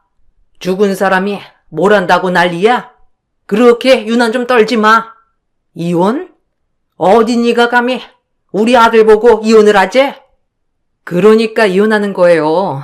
어머님이 그런 마인드를 갖고 계시니까. 더 이상 말도 섞기 싫으니까 변호사 통해 얘기하죠. 이 말만을 남기고 아들을 데리고 나왔어요. 그리고 친정집에 와 엄마 옷들을 정리하는데 눈물이 와락 나더군요. 혼자 얼마나 쓸쓸하셨을까 싶기도 하고 내가 조금만 엄마 옆에 있다 천천히 좋은 사람 만나 시집 갈 걸 뭐가 그렇게 싫다고 빨리 결혼을 했을까 하는 후회도 들었고요. 그렇게 저희는 이혼을 했어요. 소송이 길어지자 합의 이혼으로 마무리했죠. 다행히 친권, 양육권은 제가 가지고 올 수 있게 되어 이제 제2의 인생을 살자 싶었어요. 그리고 나서 얼마 안 있다 엄마의 유언 집행이 시작되었어요. 웬 유언이지 라고 생각했는데 알고 보니 엄마가 생전 모아놓은 재산과 아빠가 돌아가셨을 때 남겨놓은 유산까지 합쳐서 거의 강남 건물 3채 정도는 되더라고요. 본인은 아끼고 안 입고 안 쓰고 모아놓은 것들을 써보지도 못한 채 눈을 감으셨으니까요. 엄마가 너무 안타깝고 더 마음이 아팠어요. 저와 동생이 똑같이 반반으로 나눠 유산을 나눠 가졌습니다. 전 이혼도 하여 이제 간호사 일을 다시 시작해야겠다 마음 먹었을 때라 이 유산이 엄청 큰 힘이 돼주었죠. 생전 엄마가 우리에게 주시려고 이렇게 안 쓰고 모으기만 하셨구나 싶은 마음에 얼마나 눈물이 흐르던지 그렇게 엄마에게 또 감사함을 느꼈죠. 하지만 전 시댁에선 제가 건물을 엄마에게 상속받았다고 하자 이혼은 무효라며 저를 닥달하기 시작했습니다. 어찌나 치졸하던지. 너 이혼은 무효다. 너 그거 재산 다 알고 우리랑 손절한 거지? 우리 아들 버리고 네가 잘 살 수 있을 것 같아? 네가 건물 주면 우리 아들도 건물 줘야지. 너만 잘 먹고 잘 살겠다고? 절대 안 되지. 내가 소송을 해서라도 그 재산 다 가져올 거야. 알아? 마음대로 하세요. 어차피 저흰 남이고 전 이혼 후에 재산 상속받은 것이니 제가 나눠줄 필요는 없으니까요. 끊습니다. 너 내가 가만 안 둬. 에휴, 그 건물 팔아서 당장 반 보내. 알겠어? 내가 윤수 아빠인데 나도 권한 있지. 안 그래? 정신 차려. 이 정신 나간 아줌마랑 아저씨야. 이게 왜 당신들 돈인데? 다신 연락하지 마. 소름 끼치니까. 알겠어? 그리고 마음대로 해. 남편과 시어머니는 저에게 진짜 이혼 무효 소송을 걸었어요. 재산을 절반이라도 가져올 속셈으로 말이죠. 아무래도 이혼 가정에서는 특유 재산이라도 기여도에 따라 그것 또한 분할을 해야 한다고 하더라고요. 어처구니가 없었습니다. 하지만 이혼 후에 재산 상속을 받은 것이기 때문에 저는 남편에게 돈을 돌려줄 의무는 없다고 판결이 났죠. 그렇게 소송도 끝을 맺었습니다. 어찌나 어이가 없던지. 꼭 이렇게 했어야 했니? 이 지긋지긋한 놈. 다신 보지 말자. 당신이랑 당신 어머니 너무 지겹거든. 내가 뭐에 홀려서 너랑 결혼했는지 미쳤지 내가. 평생 행복한 기억 따윈 없었어. 알아? 다신 보지 말자. 엮이지도 말고. 너랑은 진짜 끝이야. 제발 한 번만 봐주면 안 될까? 엄마랑은 네가 원하면 인연도 끊을게. 그러니까 우리 세 식구만 따로 살자. 그럼 우리 문제 없었잖아. 다 엄마랑 너랑 문제지. 나는 괜찮았잖아. 그러니까 우리 셋이 오손도손 살아보자. 내가 잘할게. 아니, 너도 문제였지. 매일 방관하고 개념 없는 네 친모 못 말리고 우리 엄마 장례식에선 어쨌니? 나 진짜 소름 끼쳐서 절대 못 잊어.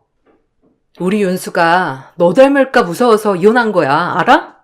돈도 없고 직업도 변변찮은 널 택한 건 내 크나큰 실수야. 아, 덕분에 인생 공부했다.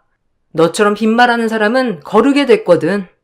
이제 평생 네 개념 없는 모친 모시고 살아봐. 다신 연락하지 말고 끔찍하니까. 전 이 말만을 남기고 자리를 벗어났죠. 그리고 지금은 안정을 많이 되찾았습니다. 지금 엄마가 살아계셨다면 더욱더 행복하게 잘 지낼 수 있을 것 같은데 꼭 엄마가 안 계시니 이렇게 후회만 하는 못난 딸이네요. 가끔 엄마가 보고 싶을 때마다 납골당에 가서 이런저런 하소연도 하는데 어찌나 죄송스러운지 제가 너무 못났던 것밖에 기억이 나지 않아서 후회 막심입니다. 여러분들도 혹시라도 부모님이 살아계시다면 꼭 잘해주세요. 저처럼 나중에 절대 후회하지 말고요. 전 지금 정말 잘할 수 있는데 곁에 계시지 않기 때문에 마음만 굴뚝 같거든요. 나중에 엄마를 만나게 된다면 엄마 딸로 태어나서 정말 행복했고 어려운 시절 잘 키워내줘서 고맙다고 이 말은 꼭 전해드리고 싶어요. 항상 엄마 기일이 다가올 때마다 엄마 생각이 너무 간절해서 글을 남겨보았어요. 글을 쓰고 보니 엄마가 더욱더 그리운 날이네요. 오늘 저녁 동생을 초대해서 실컷 엄마 얘기도 하고 추억에 젖어봐야겠습니다. 제 글 읽어주셔서 감사드려요. 항상 행복하시길 바랄게요.